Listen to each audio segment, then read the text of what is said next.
Hello, everyone, and welcome back to my channel. Welcome to the Bravo Breakdown with Joleen. That's me, stand-up comedian and Bravo superfan, Joleen Lunzer, here to break down all things Bravo television. Yes, if this is your first time here, make sure you hit that subscribe.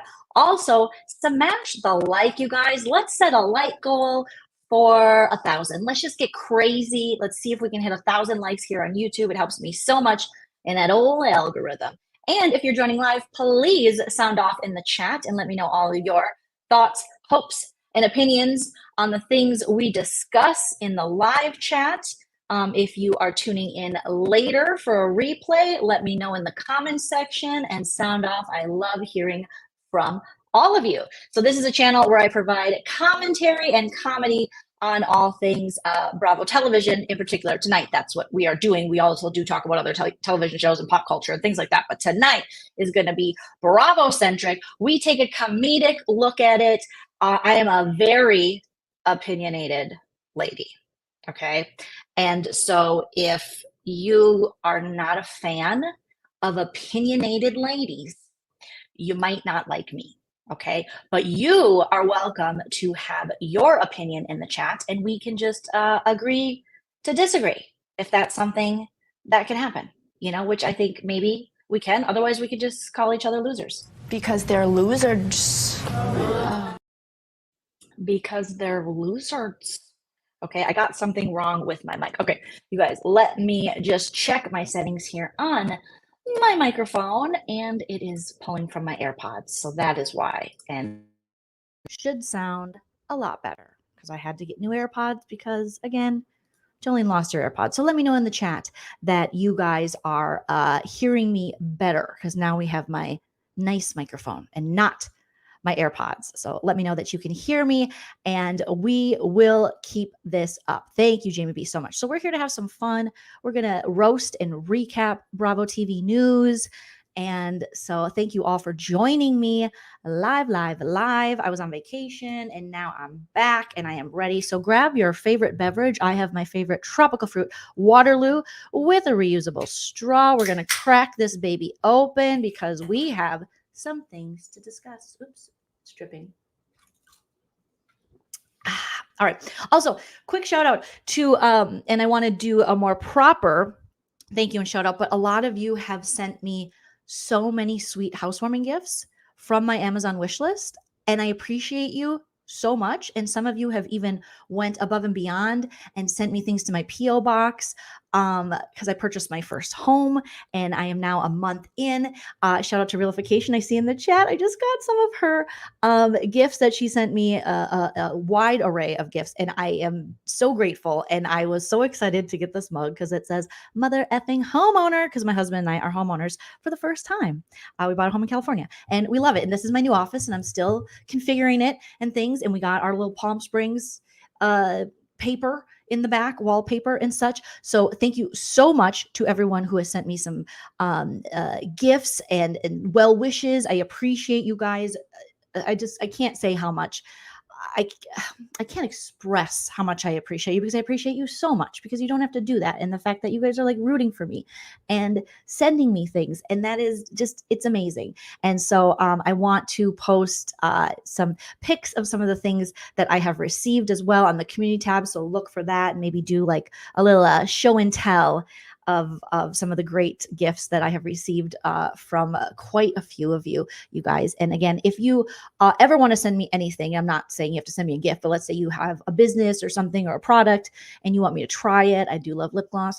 If you have a lip gloss company, shout out to lipesteem.com. Feel free. I have in the description of this video my P.O. box. You can send me things. I will give your business a shout out, all the good stuff. And then I also have my Amazon wish list and all that. If you feel so inclined, but no one ever has to give me anything you guys have ever given me. I am beyond grateful. Thank you so much. And thank you, Hello Kitty. If you want to support the channel further, you can be like Hello Kitty and send a super chat while we're live or a super thanks after the video is posted, or join one of my memberships on YouTube, or check out my Patreon. So thank you, Hello Kitty, and I love your name. And thank you so much for the sweet super chat, and congrats on the home. And Artie's Fleetwood, thank you so much for the super chat. That is so generous of you. I'm excited. I really do like being a homeowner. My mom was just here. We'll get into the Bravo of it all. Nana is flying back. She's in the chat. Shout out to Nana. I miss her terribly, but my parents were here, and I have a backyard for the first time because I moved from West Hollywood from an apartment where you don't get no land. And here I get a little bit of land. Okay, out in this part of California, you get a little bit of land. So my parents were so fantastic in helping me. We got a little bit of grass because they just gave us sand for a backyard. Okay, we built a new house out here. We just got sand. And my husband and I were like, what do we do? So my husband, Joe, he was scooping sand, and we laid some real grass. We'll see if it'll survive in the desert. We have some plants. My parents introduced me to the beauty of mulch. I have a little patio set now in my backyard. I have plans for things. And if you want to follow that journey, I do have, if one of my mods doesn't mind dropping my Joleen Vlogs channel. I want to get going on that channel and posting some house updates and some interior stuff that I've been doing, and give you guys kind of a look if you're into that sort of thing. I don't want to put it on this channel because I know some of you are like, we don't care. But I really like home design. I'm not great at it. Okay. And I have a very kitschy style. And that's why I was so happy to get Realifications gifts, because she sent me the raddest lava lamp, and that's so on brand for me.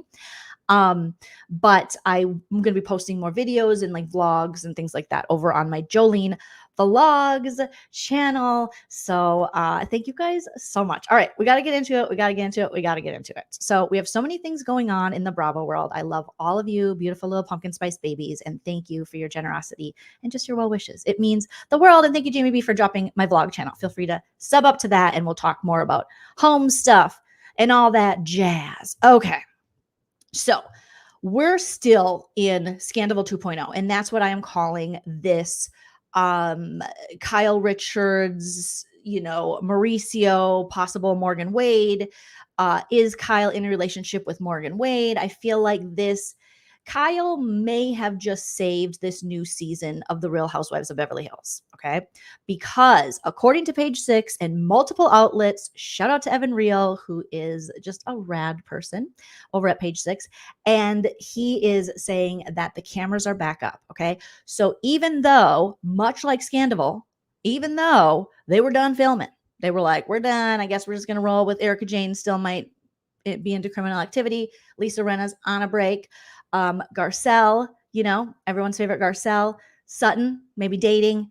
Dorit, I don't know. Can she get robbed again? Maybe not. Who knows? We don't know. Everything I'm saying here is alleged for comedic purposes. Everything is true except for the parts that are false, you guys. Can we get Dorit to show her closet more? PK, did he owe anybody money? What can we do? How can we get this going? And it looks like Kyle, for the first time in her Real Housewives of Beverly Hills journey or career, might be sharing very personal things about herself and her relationship with Mauricio. And we know, if you guys missed my last video, I think it was last week, about this when the news first broke, that Mauricio and Kyle were getting separated. Okay. And then Kyle took to her Instagram. All right, guys. And she, gave us this runaround. And I have lots of opinions about this. Again, you're free to have your opinions about this. But Kyle, shout out to the Queens of Bravo on their Twitter. Fantastic account to follow. They are just so on top of everything and deserve all the love. Okay. So they grabbed Kyle's little status here, and you've probably seen this on like Up and Adam, Kempire, Zach Peter. I'm sure they've talked about this in regards to the news that came out about us today. Kyle's talking about the news with her and Mauricio, separated, allegedly. Any claims regarding us divorcing are untrue. However, yes, we have had a rough year, the most challenging one of our marriage, but we both love and respect each other tremendously. There has been no wrongdoing on anyone's part. Although we are in the public eye, we ask to be able to work through our issues privately. While it may be entertaining to speculate, please do not create false stories to fit a further salacious narrative. Thank you for your love and support, Kyle and Mauricio. And to that, I say, no, Kyle. I say no. I say, no, no, no, no. Okay. Here's the deal. I don't know if anyone told Kyle, but she's on a reality show. I hope your family works it out, whatever works for you guys. I'm fine and dandy randy with it. But you have been rolling on this show. You outed your sister's alcoholism. As an alcoholic myself, not the best look, but okay, we're here. And, lots of other people's relationships have been under the radar. So yours is now too. Okay. People get paid a very pretty penny. You chose to put your family in front of the camera. And I'm not saying we should all be out there pariahs knocking down our door like, hey, is Morgan Wade in there? Are you guys under the covers together? What's going on? I'm not saying that. But people are going to have questions. You're definitely taunting us, Kai Kai. Yes, you are, Kai Kai. Kai Kai, you're taunting us. All right. Because you're out there hanging out with this hot 28-year-old country singer. You and your sisters are like all of a sudden getting along. You're like the get along gang. And you're leaving emojis in Morgan's social media, under her social media posts, these alleged matching tattoos you and Morgan Wade have, some ring matching you guys have. I mean, it's too much, Kyle. All right. And no, we're not gonna leave it alone. There's been a lot of rumblings through the years about Mauricio.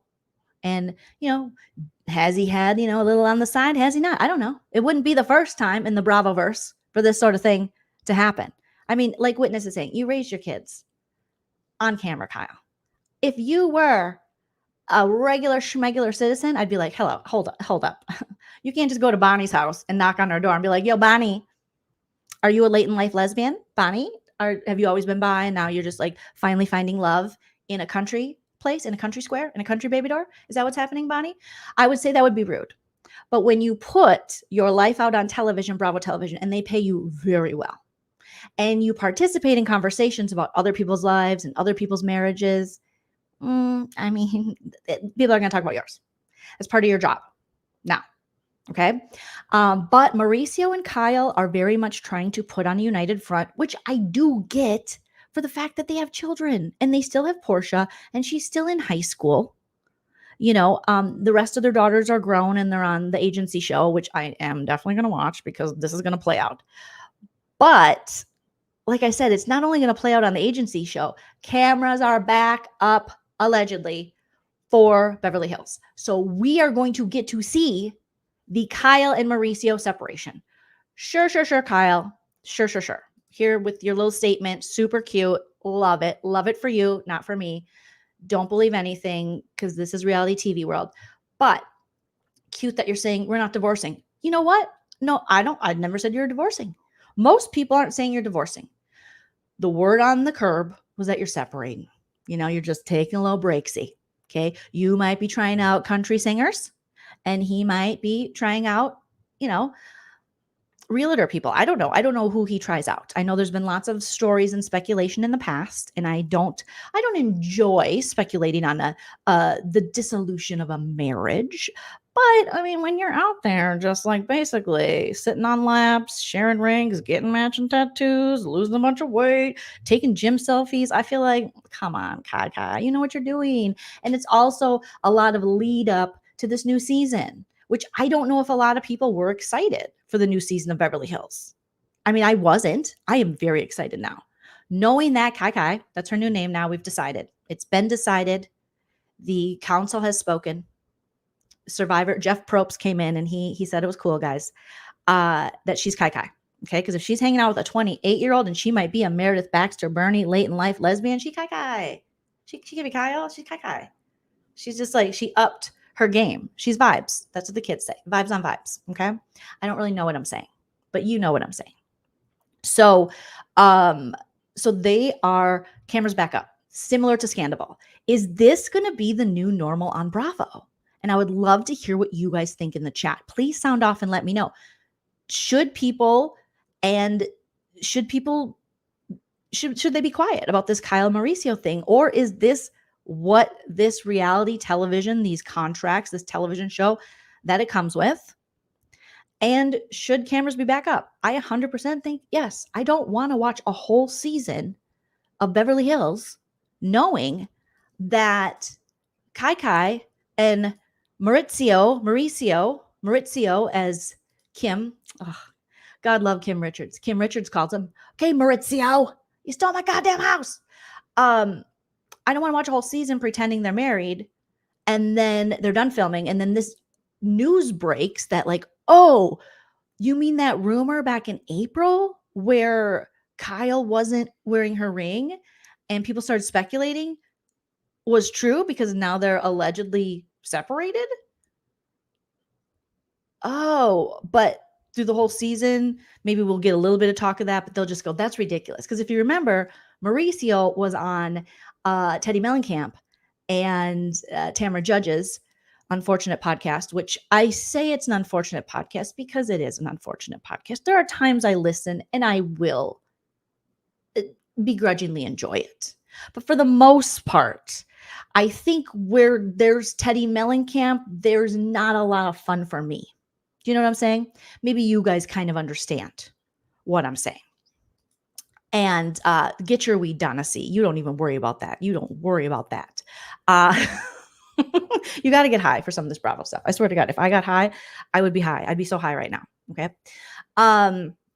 So yeah. So what is, everything that's happening around this relationship? I am so happy that Bravo has decided to get boots on the ground, just like they did with Scandoval. When the news broke that Rachel Raquel and Tom Sandybot were doing it for a long time. Now I want to watch this.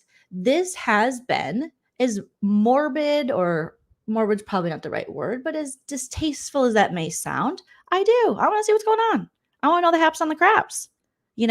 I mean, there has been lots of murmurs, lots of questioning through the years of the legitimacy of their marriage. I guess they have lasted 27 years, almost as long as Kyle's alleged girlfriend has been on the earth, which is super cute. And I want to see, I want to know, what's going on. I want to know about your marriage. I've had to endure Erica and her old man husband who had dementia, then didn't have dementia, and then robbed those people.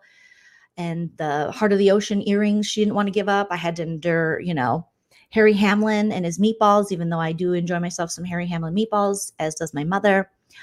And so now I want to know about Kyle and Mauricio. All right, there's been a much ado about nothing, but maybe it's not nothing after all.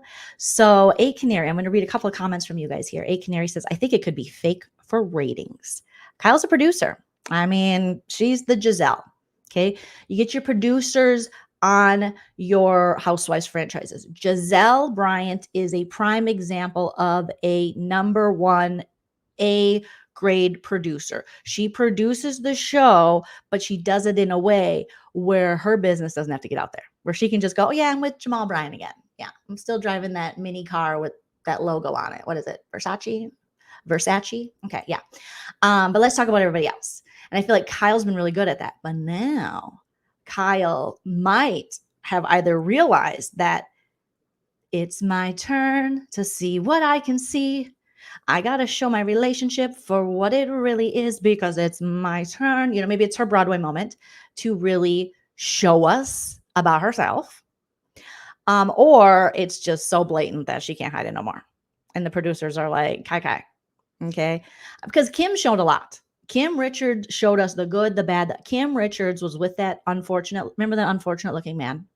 And I can say that as I've been unfortunate looking throughout my life at times. Some days are better than others. Remember that very unfortunate looking man? And they had very interesting times in limos and hotel rooms, and she was always late. Kim showed that. Kim dated a gargoyle man. He was kind of like a gargoyle-y, just like a cute little gargoyle, like one of the ones you put in front of your house, when it's haunted. She dated one of those guys. And he seemed not that nice. So I feel like I can say that because he seemed a little impatient and definitely not on her level. Do you know what I'm saying? And Kim showed us that. Kim showed us mixing chicken salad for her daughter's high school graduation, basically with her hand. Like it was that movie, Scary Movie, with that guy that had the hand like this, and then he would make the food with his hand. Kim showed us that. Kim showed us you stole my goddamn house. I mean, Kim showed us so much. Kim said, I'm going to talk about the husband. Kim showed us rehab. Kim went on Dr. Phil. Okay, so Kim put in the work. It's your turn, Kai. It's your turn, Kyle. So I am beyond excited to know that we are going to see what's actually happening with this separation, quote unquote. Now, we know they could be friggin' lying to us because these ladies, they love to lie. They love to lie. They love to wear big hats and lie about their relationships. But I feel like if this is like a Scandoval type thing, we're going to see some stuff that a lot of people, Alison Dubois, that Carlton witch lady, Justice for the Wiccan women, or the Wiccan woman of Real Housewives of Beverly Hills once upon a time, we're going to see some of the things that they kind of called. We're going to see Kyle's little house, crumble. We're going to see that little the crumblage. Now, maybe we're going to see this new modern family with Kyle and Mauricio where it's like, all right, I found myself, allegedly, me being Kyle, a little piece of something that sings me some psychotic croons at night, because isn't that Morgan Wade? I've only listened to 3 seconds of a song of hers. She seems wonderful. I don't know anything more about her, but maybe Kyle was like, oh God, have you ever had anyone sing a song to you? It will do things to your baby door you didn't know your baby door could do. Okay. Because you can't tell me that she just all of a sudden one day was like, hey, let's Melissa Etheridge this shit. Let's just do it. Let's just get in all leather, dressed in all black like the Omen, and let's go for it. She basically is Kim Zolciak beermaning us, and we're going to get to a story on Kim Zolciak. Remember when Kim Zolciak was putting out music? And Kim Zolciak, when she put out music, it was by any means necessary. And one of those means was a young woman with a cute little pixie cut. And I thought I had a picture of her here. And it was Kim's girlfriend, but also Kim's producer. Now, Candy was the better producer, but Candy was like, I'm not going that way with you. Candy, poor Candy Burris. Just think of what Candy Burris has been put through. She's been very open with her sexuality. She's been open with her bisexuality. She's been open with, experimenting in the past and all this, that, and the other thing. And these women are just like, you're a lesbian. And she's like, I'm not a lesbian. I'm bisexual. Have we never heard of bisexuality? Hello. It's like the bestest thing. And so Candy's put up with so much, but this is kind of giving me these vibes, Kim and her producer girlfriend. I think her name was Gwen or Tammy. We'll just call her Gwen Tammy. And remember they were making music and Kim was like, the ring didn't mean a thing to you. So then Kyle was like, hold my splits, and then she decided, oh, well, I'm going to get myself a Gwen Tammy. And she got cutie little Morgan Wade. And all of a sudden, they're just showing up, not on Ozempic, because clearly nobody's on Ozempic. Thank you, Jamie B. DJ Tracy. DJ Tracy. Wake up. Sharon, interesting. Okay, so I saw Zach Peter. Shout out to my friend Zach Peter. He was reporting that maybe she's an AA sponsor trying to Scandoval us for ratings. Possibility. I will say as a sober person, you usually don't put your sponsor on display like that unless you're on like Celebrity Rehab with Dr. Drew, I guess. Also, it's not, I don't think everyone does their sobriety their own way. They do the 12 steps their own way. God bless, let go and let, Nordstrom rack. But I don't know if you're supposed to be this close to your sponsor. That was like a TV sponsor. You have to have boundaries because your sponsor definitely is someone that has to hold you accountable. They can't be your bestie for the restie. I've known myself in recovery. I've known a lot of people. Granted, I didn't do it exactly the traditional way of recovery. Everyone has their own path. But I would probably, want to get the opinions of other sober people and see what they think. But I would err on the side of she could be like a sober friend, a sober companion. But as far as a sponsor, this would probably not be falling in like the, for lack of a better word, ethical lines of the sobriety sponsor relationship to get matching tattoos, rings, and basically be codependent on each other, because that's like a big thing within sobriety as well when you're trying to get sober. And if you don't want to get in a new relationship, that was with, remember when Ben Affleck was trying to get sober? Maybe he is sober, but he just does the Dunkin'. Who knows these days? And I just think that would be a line. I think the sponsor thing is I think they crossed the sponsor line, because they're together a lot. It's very out there on display. Sponsors, it's a big responsibility to be someone's sponsor. And it's like, it's a big gift you're giving to someone as well, and a gift to yourself, so I don't know if I believe that, but Gwen Tammy Gwammy, Kim's girlfriend, back to Kim's girlfriend. But yeah, so I understand that theory, and I totally wouldn't put it past Bravo to be pulling our lady chains, hoping that they get Scandoval 2.0 ratings for this new season of The Real Housewives of Beverly Hills. And like Kathy says, did Kyle quit drinking because she had a problem, or because she wanted to have a healthier lifestyle? So why would she need a sponsor? That's a very good point. And also, we know that Morgan is someone who's been a sponsor for a very long, or not sponsor, she's been sober for a long time. I think much longer than Kyle, who was like, last summer, I'm going to get sober, which if whatever reason you have for getting sober, you don't necessarily have to. That's the thing with sobriety. You don't have to, people think, oh, you got to be like on the street and just, you can't not have a drink. And there's so many different levels of when people decide to get sober, if they're just like, hey, I don't like the way it makes me feel, or maybe they can't keep a job, or maybe they can and they're highly functioning alcoholics, or there's just so many different levels and layers to it. So I'm not sure, because Kyle hasn't been super open about that. I always thought, similar to you, Kathy, that she just wanted to be a little healthier, and say, I'm not on Ozempic, because obviously no one's on Ozempic except for Emily Simpson. We gotta talk about that too. Emily Simpson from Orange County is on Ozempic, and I've never wanted Ozempic more than when I've seen Emily's Ozempic, okay, and her Ozempic. Chickenhead PK, thank you for the super chat, said that would be 13 stepping. Yeah. What they're doing is 13 stepping, because you're not supposed to marry your sponsor. You're not supposed to fall in love with your sponsor. You're not supposed to, take your pants off with your sponsor. You're supposed to have it's a professional type relationship, friendship. Chickenhead said, yeah, it's a money grab in hopes of it being as big as VPR. Happy to see you. I'm always happy to see you, Chickenhead. Always happy. Yeah. Donna says they're definitely pulling out labias, which, who doesn't love a good labia? I mean, shout out to us ladies with the labias, and even the ladies without the labias. Just shout out to labias. Mm-hmm. All right. So this is happening. Like I said, cameras are back up. They're filming the aftermath, according to page 6, of Kyle Richards and Mauricio's split. Okay.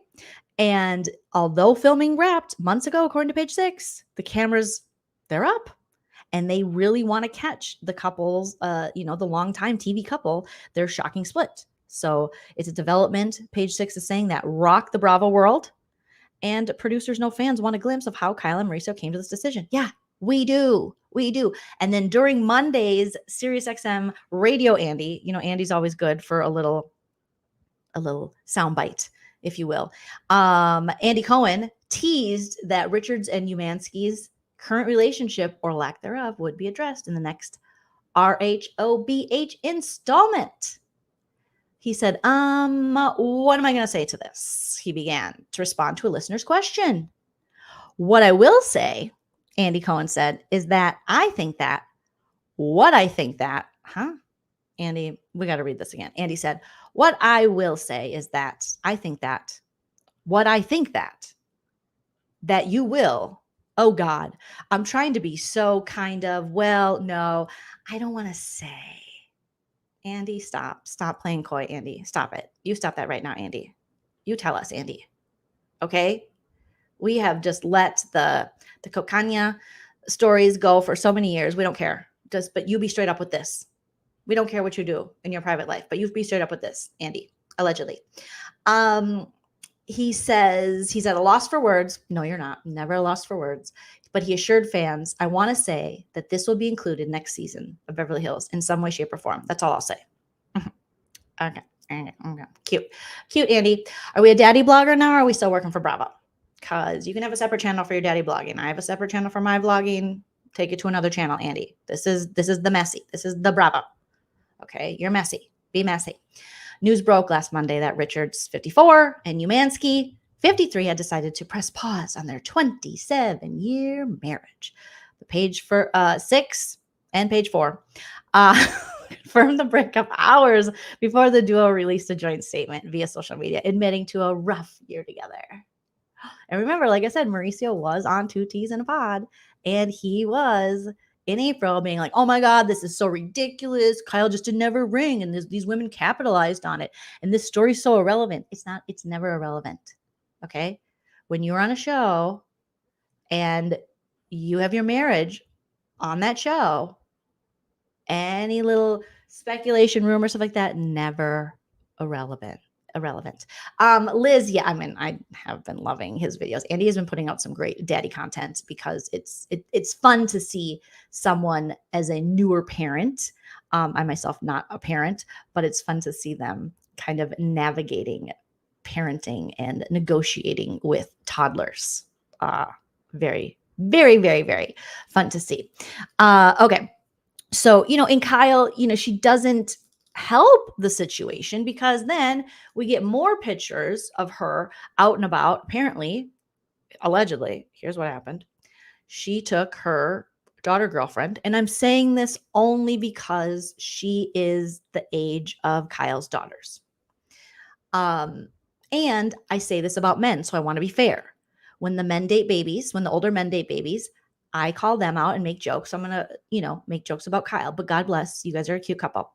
So when she took her daughter girlfriend out to ice cream, after a certain age, if you, eat the ice cream too fast and, dairy doesn't always agree with you, Kyle clearly was just like, let's get pink berry. And she just ate it really fast. And her, daughter lady, Morgan Wade, was like, I'm fine. I'm 28. I can do lactose forever. I'm not allergic to anything. I am at my peak existence. Other than the fact that I am that age, 28, where I'm like, oh my God, I'm almost 30. What am I going to do with my life? And it's not a big deal.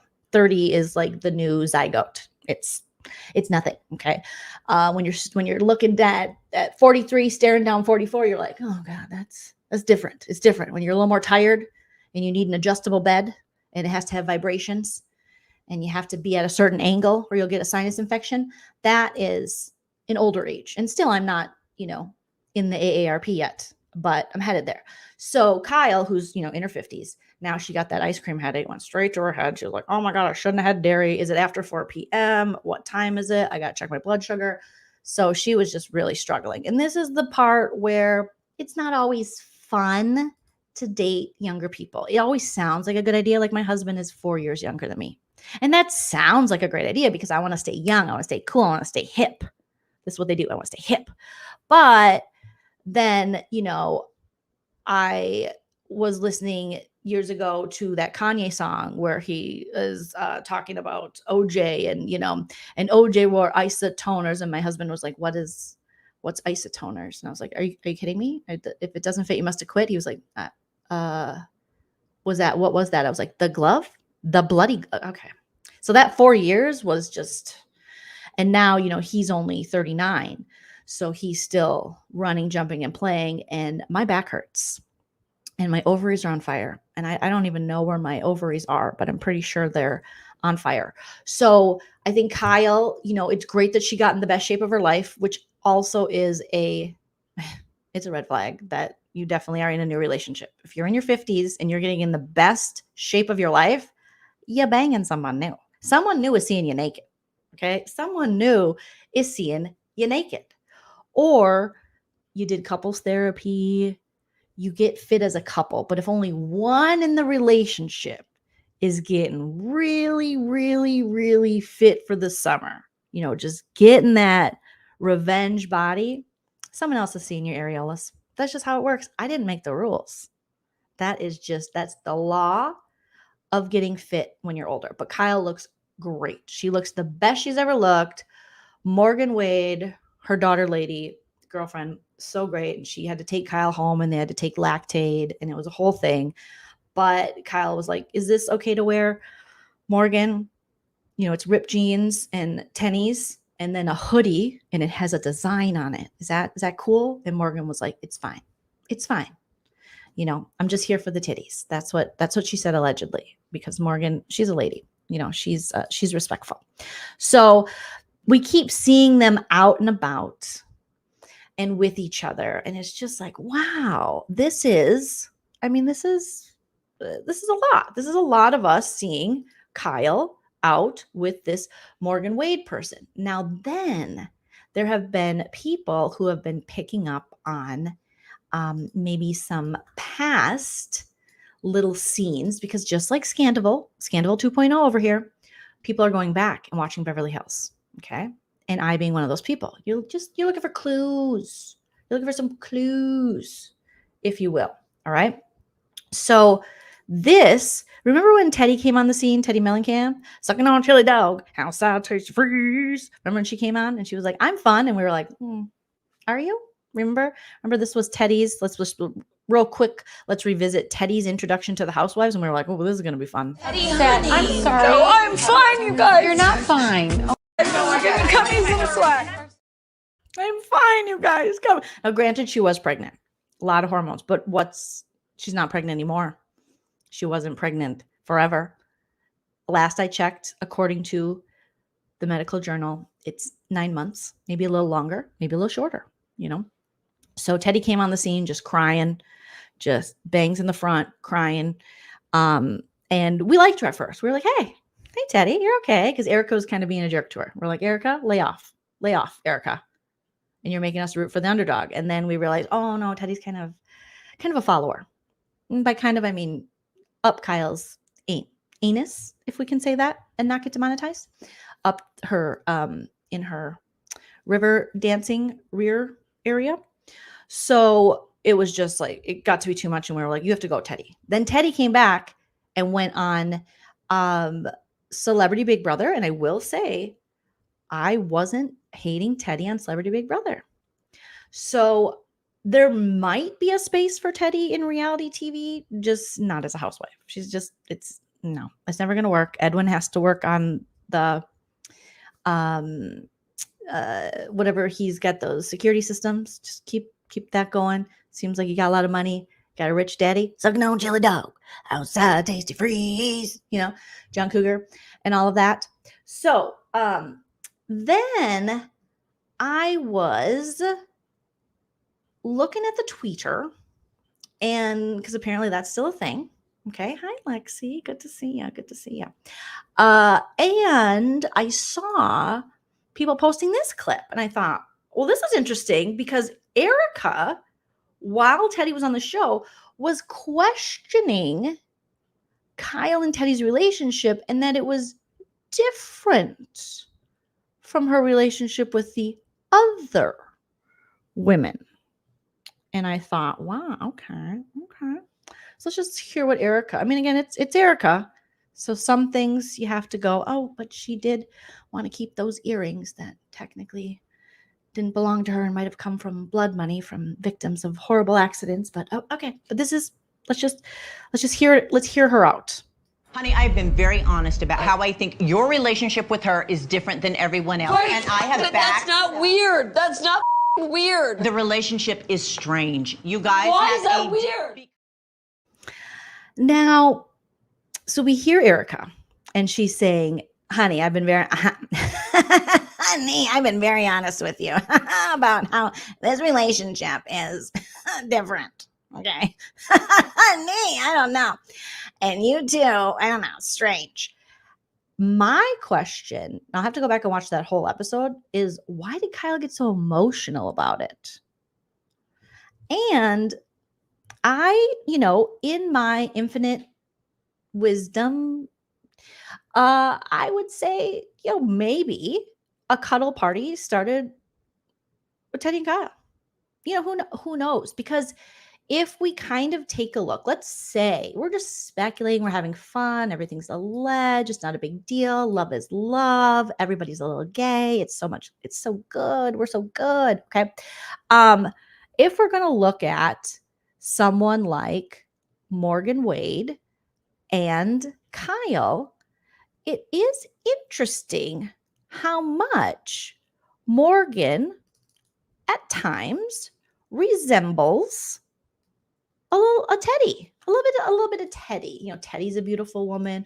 Morgan's a beautiful woman. Again, sometimes I can't tell these blonde women in Hollywood apart. Sometimes I look and I go, is that me? And then I go, oh no, I am double digit size. So definitely not me.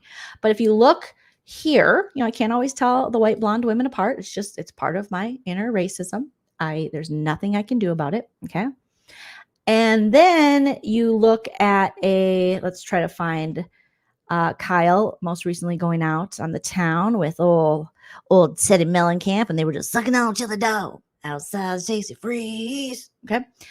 And Tom Sandoval was allegedly there teaching them how to put on eyeliner. No, he was not there. You guys stop it. But let's see, is this one? Okay, so you got Morgan looking cute. I mean, Teddy and Morgan have some similar,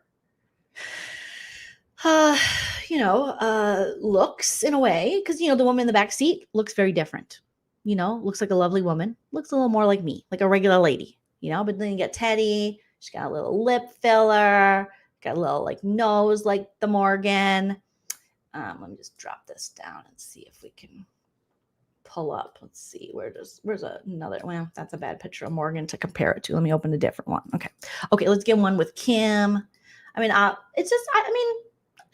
these are just speculations that you should just spread around, because obviously I am a very legitimate Bravo blogger, obviously. So, you look at Morgan and you're like, oh, she's very beautiful. She's very beautiful. And then you look at Teddy, you're like, oh, Teddy's very beautiful too. I mean, they have some similarities. So maybe Erica, speculating, was saying, I hear some things when we go on girls trips. I hear some things. Honey, they're in the room, okay? They are sitting on each other's laps. It is a different relationship. I am not sitting on Rinda's lap, honey, unless I am drunk. Or she's trying to steal the earrings that don't belong to me, honey. So that's what I'm saying, okay? Maybe that just made me look at it differently. Yeah, the Erica's back. I got it. It's a little rusty because we haven't done our Erica, but once the season starts, we'll be getting some Erica Jane impressions. But maybe Erica was saying, Kyle, you're kind of different with Teddy. You are a little maybe more romantic with her. Maybe you guys, maybe you're just, when we go swimming, why do you guys take off your tops? And why are you going areola to areola? And why, when we go to a park and swing, why do you guys always have to swing spider style? Maybe just let your mind wander a little bit. And then I'll play this clip again. And you tell me why Kyle would get so upset about her relationship being different, being called out for being different. And what do you think? Put it in the chat. If you're like, Joleen, you're crazy. You're crazy. Let me know. What do you think this is all about? Let's play it again. Honey, I've been very honest about how I think your relationship with her is different than everyone else. Right. And I have But backed. that's not weird. That's not weird. The relationship is strange. You guys Why have is that a weird? The relationship is straight. Now, Erica said the relationship is strange. She said Teddy and Kyle's relationship was strange. And this is a few seasons ago. I want a sit down 2020 Gayle King interview with Erica Jane telling me what was strange, Erica, about their relationship. I mean, I thought they were strange because they just were up each other's asses, mostly Teddy up Kyle's, no offense, okay? But just very, very a yes man. All right. Donna C says, yep. She said, it's weird that you want me to have an issue to Teddy and Kyle. And then Kyle gets just so in her feelings. Let's play it again. Honey, I've been very honest about how I think your relationship with her is different than everyone else. Wait, And I have but backed. that's not weird. That's not weird. The relationship is strange. You guys Why have is that a weird? Well, that's not weird. She gets Kylie. She gets Kai. When she gets upset, she's like, that's not weird. And she starts crying. And that's kind of when she's one of those people, when she gets upset, she just starts crying. Remember poor Dorit when they were in Aspen and Kathy Hilton allegedly tried to summon the spirit of Michael Jackson back on the dance floor and then destroyed the villa and scared Rinna to the point of Lisa Rinna was like, I can never repeat what Kathy Hilton said. She tried to do a seance with a Ouija board in the middle to bring back Michael Jackson, and LaToya showed up and it was a mess. And then she started just like breaking things and serving everyone baked potatoes with caviar. And it was so odd. And then Dorit was like trying to reason with Kai because Kai was very mad at Kathy, big Kathy, or that would be little Kathy because big Kathy was the mom. And she was very mad at her because she was like, we are at Kimosabi, Kathy Hilton, and you will wear a cowboy hat and you will like it. And I will try my best to push your tequila, but I can't do everything. I can't be everybody's everyone. And then Dorit's like, honey, it's okay. Beverly, I've lost tons of things, like my business, Beverly Beach by Dorit. Does it even exist anymore? I don't know. PK owes people money allegedly in Las Vegas. Somebody broke into our home, Kyle. Beverly Beach by Dorit. I don't know. And Kyle was like, I don't care. And she just like screamed at Dorit. And Dorit's like, oh my God, I did not bring enough labels for this. My labels are loud, but you are louder. Calm down, Kyle. Dorit was, justice for Dorit. That was horrible. She got screamed at. Geez, Kyle was treating her like she was, kissing Mauricio on the shoulder during a group hug with PK. Leave her alone. Leave her alone. So justice for Dorit and her selfies.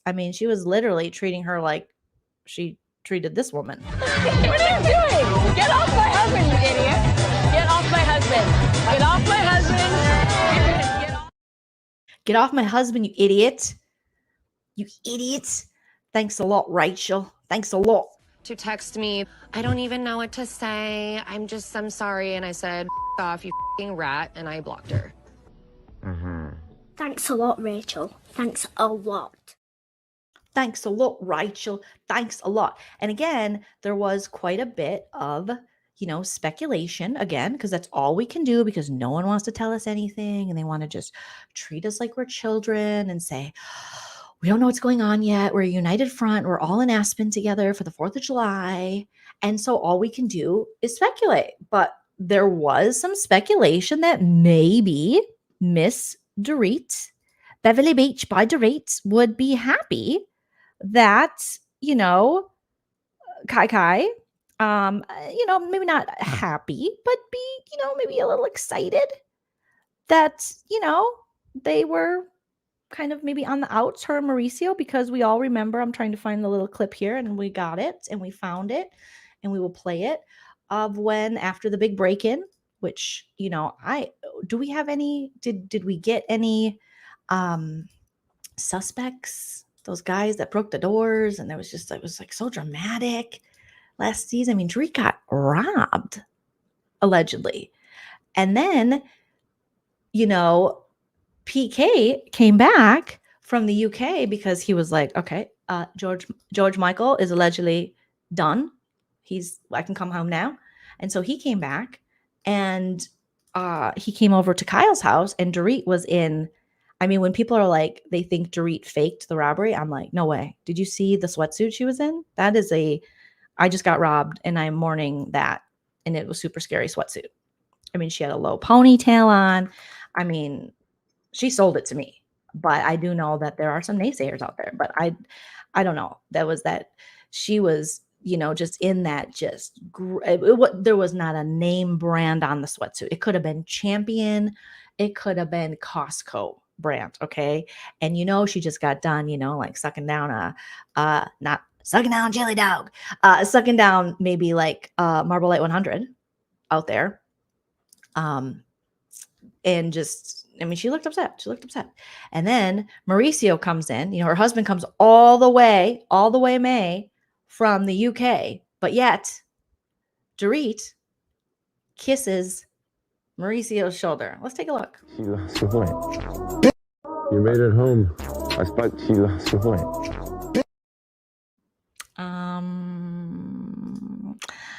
So it was a cuddle puddle, as the kids say, and it was PK, Dorit, and Mauricio. And Dorit didn't go for the PK side of the cuddle puddle. She went for the Maurizio, as Kim Richards likes to say. She lost her weight. You made it home. I thought she lost her weight. I don't know. I've had a lot of friends. I've had a lot of married friends. I've had a lot of lovers. No, I haven't. But I have never kissed my friends' husbands on the arm during a cuddle puddle. Again, I'm not that LA, maybe, but I mean, it was awkward. It was awkward. It was awkward. My Dorit voice is missing a couple accents. It is. Beverly Beach by Dorit. Oh, Kyle. Oh, your husband is just so arm kissable. Yes. It's all speculation. It's all, yes, just like the bedroom turd in the Johnny Depp Amber Heard thing. It's speculative. Okay. I mean, it's a sexy shoulder. So could we be, I mean, just think, you guys, if we are really going to see it play out, and maybe, because there has also been speculation on some of the Bravo bloggers have been saying that they think there might be a rift between Dorit and Kyle, and they are telling that based on the space between them in photos from this upcoming season and when they've been out as friends. So what if it comes out that, well, you and Dorit had a little fling, or maybe they did a foursome. I could see PK. Who couldn't see PK go, okay, guys? Yeah, okay, Bobs, you can be over there. Yeah, I'm going to be over here. Okay. And we're all going to just get together, take your genitals out. Nobody's going to owe anybody money. This is free, right? Okay. Because I owe enough people money. It's a little bit of Australian accent I got going on here, but it's okay. Okay, Bobs, what's going on? Yeah. Did I get pulled over for a DUI? I did. But now I want to have a foursome. And, I have seen the way PK looks at Mauricio. So I'm just saying, they all come from a generation of Swinger City Township, and they're coming out of like the LA scene. And it's like they're still pretending it's Studio 54 in their noses and in their pants. So, were people doing cocaine in your bathroom? I don't know. That's what Lisa Rinna said. I didn't say that. That's what the Rinna said. Okay, now let's get to the next part of this story that I wanted to talk about. So now that, this is out and cameras are filming again, and there's all this speculation with Morgan Wade and Kyle and Mauricio and what's really going on and who's who, and who's banging who, and, is Dorit did she have a secret affair with, with Mauricio? I mean, all speculative, obviously. Teddy Mellencamp, obviously, the Connie Chung, the Barbara Walters, the Diane Sawyer, the Gayle King of Bravo journalism, had to make a statement today, you guys. And we're going to break these. First of all, she had to say something on her podcast, Two T's and a Todd. They should really be two T's and a Todd. They need a Todd.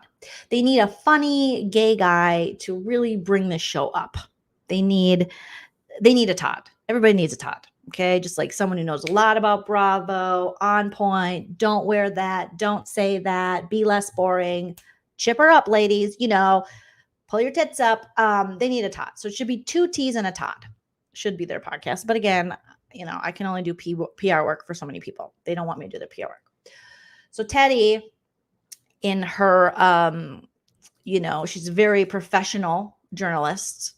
She takes her podcasting extremely seriously. If you didn't know, she's, she really takes it serious, like more serious than anybody else. All right. Because I would argue if Tamra Judge was not on this podcast, it wouldn't exist because no one's going to listen to Teddy unless she wants to get messy. And Teddy, she tries. Okay. She tries to get messy at times. But so here, I'm going to play the audio of what she said on her podcast regarding this Kyle Mauricio situation. Because you have a podcast, Teddy, where you talk about Bravo shit and you want to out everybody's Bravo. You're like, oh, Bravo, Bravo, Bravo, Bravo, Bravo, effing Bravo. You want to talk. And, Teddy she'll get a little messy with it. And she gets a little sassy with it. And she cries. And even Tamara's like, okay, calm down, girl. Because Tamara knows how to play the game. Teddy doesn't. No one's going to ask Teddy back to the show unless somehow Kyle just reinvigorates the season to Scandoval levels. Then she might have some pull and be able to drag Teddy along by her sometimes pinkened hair. But other than that, there's no hope with Dope. And there's no hope of Teddy Mellencamp coming back to Beverly Hills because it's très boring. Okay, very boring, as the French say. So here's Teddy talking about whether she will talk about the Kyle situation. So you have this podcast where you talk about Bravo, Bravo, Bravo, effing Bravo. It's all about Bravo, but you haven't talked about it yet. So let's hear what she has to say. We have one more housewife headline you guys, I'm sure, are expecting me to cover. Clearly, I have a lot of anxiety. I've gotten a lot of messages since I've been gone. I've been on vacation for the 4th, and we did a Q&A for the pod. And of course, I'm going to do this in our roasting way we do. And also I am unable to see on StreamYard, but did someone gift memberships? And if so, who? Was it Real Vacation? Thank you so much for gifting memberships. That is so sweet. And Ida, welcome and enjoy your membership. Thank you guys so much. It's fun when you guys gift each other memberships. That is so sweet of you. Okay. So I want to just rewind a little bit here, and I'm going to pause after I give my little commentary on it, and you guys sound off. I want to hear from you in the chat, please. I'll play it once through again and not interrupt her. And you can listen to this whole thing if you go to 2 T's in a Pod, which should be 2 T's in a Todd. Much better podcast. Get a Todd. Find a Todd. Okay. A Ken Todd. There you go. I just solved your problem. 2 T's in a Todd. Bring Ken up. Okay. And then Ken can go, goodbye, Kyle. Oh, that'd be funny. That'd be very good podcast. 2 T's in a Todd. Okay. So here's Teddy talking. And I think I sped this up. All right. And this is her slowly telling us something you guys are going to go, we know. We have one more housewife headline you guys, I'm sure, are expecting me to cover. Clearly, I have a lot of anxiety. I've gotten a lot. All right. First of all, a lot of anxiety. This is sounding like Kyle, early seasons of Beverly Hills, when she pretended to be afraid to fly, allegedly. Maybe she was really afraid, but now she is just rip-roaring on the flights, just PJing it like Lala Kent across the nation. Okay. But now she's got a lot of anxiety, guys. A lot of anxiety. Okay. All right, Teddy. A lot of messages since I've been gone. I've been on. How many, put in the chat a number. How many messages do you think Teddy is getting? Now, Tamra, maybe a lot, but Teddy, I'm going to say 12. 12 people have messaged her. 12. Max 12. Max. And on vacation for the 4th. I have to stop again. She's on vacation for the 4th. When you're a Nepo baby, aren't you always on vacation? Right? Because there's this whole movement in LA where it's just, now people are like, Nepo baby. I don't want to be considered a Nepo baby. But it's like, but haven't you always been on a permanent vacation? And that's why you're able to do that job thing. Again, full shade, all shade, where you just tell people don't eat, and allegedly. And if you cut your calories to basically nothing, you can lose weight, right? Okay, cool. And then work out on top of it. And try not to faint or have your heart stop, allegedly. So it's kind of like, I feel like you're on a permanent vacation with a side hustle that's not what us normal people would consider a career. And I love that you guys are putting some. How many people messaged Teddy Mellencamp in the chat? JBB says -35. And I think That's probably the closest answer without going over Price is Right rules. Stephanie says 10. Stephanie, yep. Carolyn, 2. Yes. Dee Dee, 15. Yep. Tamara and Todd podcast. I would listen to the shit out of that. Okay. I would listen to that. Is Todd, Jeff's brother? Yes. Perfect. Perfect. Because Jeff Lewis's podcast is gold. Like, I listen to that stuff. I'm like, this is entertaining. Jeff Lewis knows how to entertain the folks. Okay. Okay. So Teddy has already told us tons of anxiety. It's just, I'm so anxious. I'm so rich and I'm so anxious, and I've had so much money my whole life, and I've had so much fame and so many opportunities undeserved. I love how Teddy's like, I started in the mailroom at CAA. Okay. I can't even get in the door at CAA. So they don't just open the mailroom up. You were there for like a week. They're like, hey, it's John Mellencamp or a Cougar. I don't know if he's a Cougar today or Cougar tomorrow. It could be John Bobcat Mellencamp, John Tiger Mellencamp. I don't know. But his daughter, she wants to, sure, let her in. We'll bring her in. I would love to be in the mailroom at CAA and try to get representation over there, you know?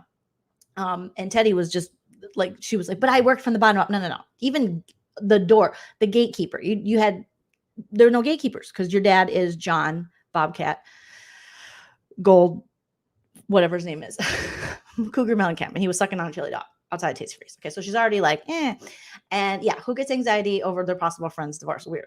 Like, get your own anxiety. Get your own anxiety. You should have things to be anxious about that isn't Kyle's marriage. Kyle's fine. She is with a 28-year-old hottie patats, and she's the thinnest she's ever been. Not on Ozempic. Stop saying that. Why would you guys say she's on Ozempic? She's not. She's working out. No one's on Ozempic except for everyone is on Ozempic. Okay. Jamie B used to work at the Community Action Agency. That sounds sweet. Dee Dee, thank you so much for the super sticker, you sweetie. You sweetie wipe the CD. Okay, so she's anxious and she had to take a vacation, even though as a Nepo baby of nepotism from John Bobcat Mellencamp, his daughter, she's kind of always on vacation. Me to cover. Clearly, I have a lot of anxiety. I've gotten a lot of messages since I've been gone. I've been on vacation for the 4th. And we did a Q&A for the pod. And of course, everybody has the same question. And it's involving Kyle and Mauricio and what People magazine put out there. And yes, Teddy, no one else is interested in anything else. It's Scandoval, Kyle, and Mauricio. That's what's happening right now. It's a big story. So obviously people are going to be very interested in that. Natasha is here for the full Teddy Bobcat shade. Okay, good. Lisa says 5.5. Okay. The half got bored and just stopped sending the message. They were like, retract. You know, you can retract messages on Instagram. They were like, forget it. Okay, here we go.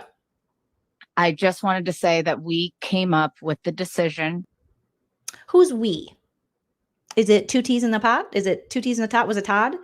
Was it Tamara? Because I guarantee Tamara was like, talk about it. I talk about everything. Tamara starts fights with people for no reason. Tamara will throw her mother under the bus. Tamara will say, my mother was having intercourse with this new guy, and she showed us in the house the proximity to where her mother sleeps to where her teenage daughter sleeps. And the new sex the mother's having with that interesting man that she's dating. And I say interesting because it just looks like a relationship that started at Costco.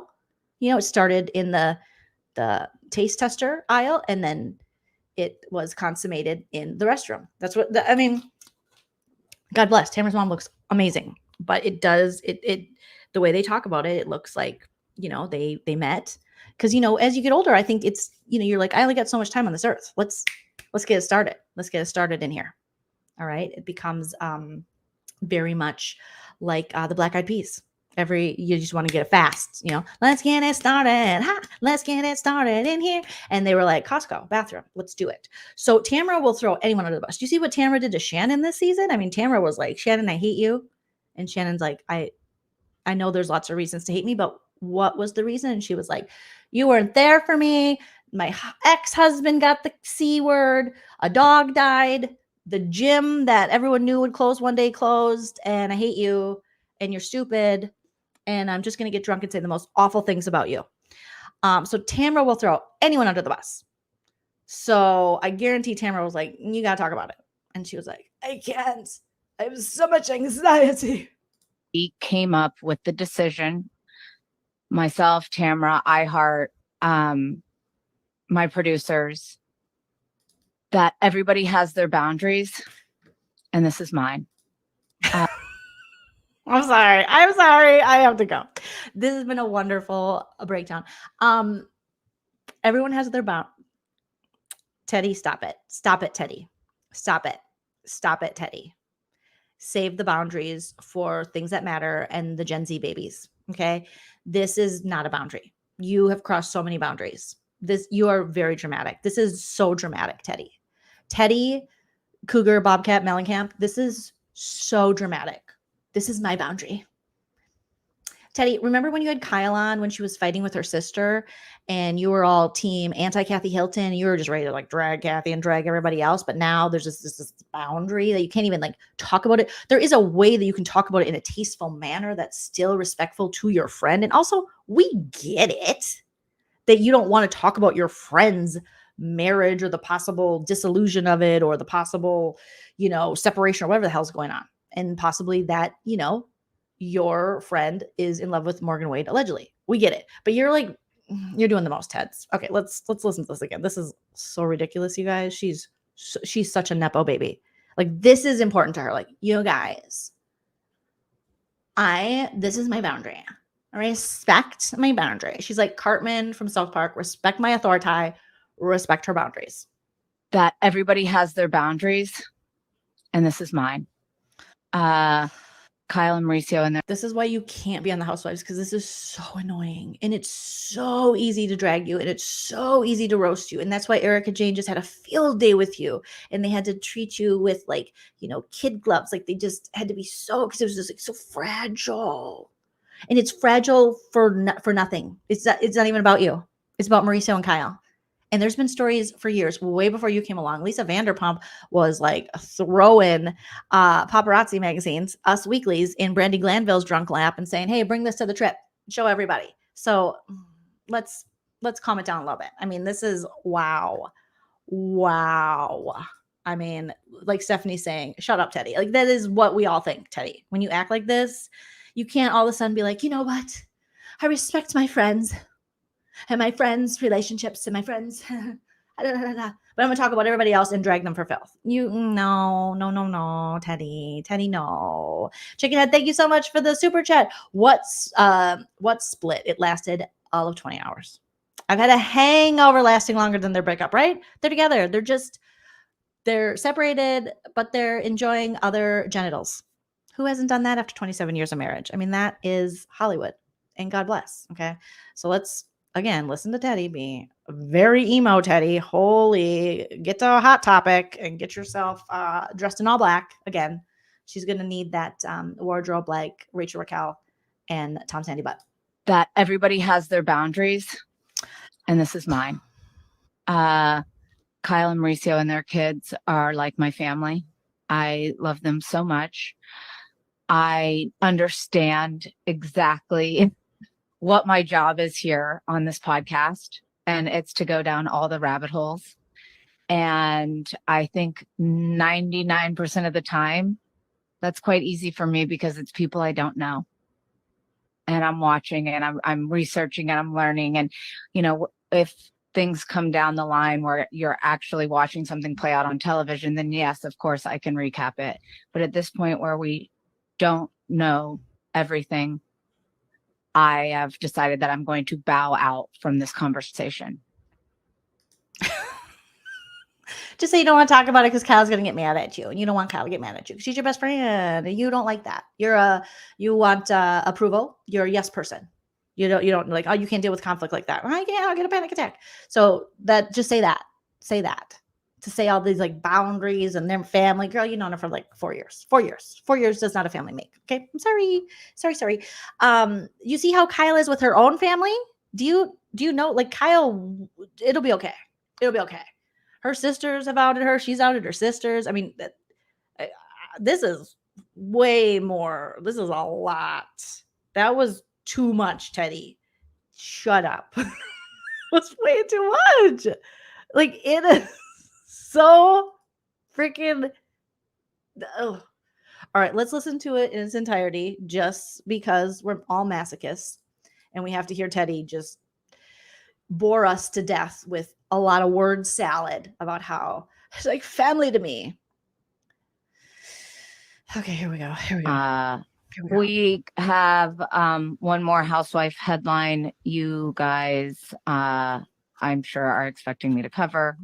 Clearly, I have a lot of anxiety. I've gotten a lot of messages since I've been gone. I've been on vacation for the 4th. And we did a Q&A for the pod. And of course, everybody has the same question. And it's involving Kyle and Mauricio and what People magazine put out there. And I just wanted to say that we came up with the decision, myself, Tamara, iHeart, my producers. Wait a minute. I missed that part because I was just being too mean and roasty. And not mean, but like judgmental. I was being a Judge Judy. Okay. I'm sorry. I'm so sorry. I'm so sorry, you guys. You mean to tell me you wasted iHeartRadio's time with this existential crisis you had? You wasted their time going, hello. Only a Nepo kid would do this. Only a kid born into money and fame and told yes would go, hello, this is Teddy Mellencamp. May I speak to the president of iHeartRadio, where they have everyone gets a podcast if you have been on television. Okay. Yep. I will hold, but only for so long because I am very famous. Okay. Yes, Teddy Mellencamp. Yep. My dad. Yep. John Cougar Bobcat Tiger Lion Mellencamp. Yep. He sings. Yep. He sings the "Suck Down Chili Dog, Elsa Tasty Freeze." Okay, yep. Anyways, I will not be able to speak on the Kyle Richards and Mauricio Umansky possible separation for fear that it will cause me anxiety, and I am a very good friend to her, the best friend she could ever have, and I have a boundary, and that is my boundary, and this is my truth, and I must speaketh the trutheth. Hello. They would hang up. Because people at iHeart, they don't even know what you're talking about. They're like, can you make money? Can you add revenue? Do you get good ratings? Can you say something salacious? We don't care about your morals. This isn't moral radio. Okay. Don't they have that? She could go on, maybe I'm trying to think if they have like a Christian morality type podcast network. I'm sure they do because they have like, as opposed to Netflix, they have PureFlix. Where it's all like, it's all God all the time, so maybe you can go on there and talk about that stuff. But the iHeart people are like, oh, it's fucking Teddy Mellencamp again. Tell her I'm dead. Can you tell her I'm dead? Mr. iHeart, I'm dead. Mrs. iHeart, I'm dead too. I tell her I died in a horrible accident. I am so dead. I can't. Teddy's like, I will hold, but not much longer. Teddy, the fact that she was like, and the producer, can you imagine the poor producer who's just like hitting the buttons, doing all the hard work, editing it together? They just show up and talk, and then he or she makes it sound good and checks the levels, and they're like, "Is my mic on?" And they're just listening to Teddy. And can you imagine Tamara? Tamara again, who gives two shits. Tamara would never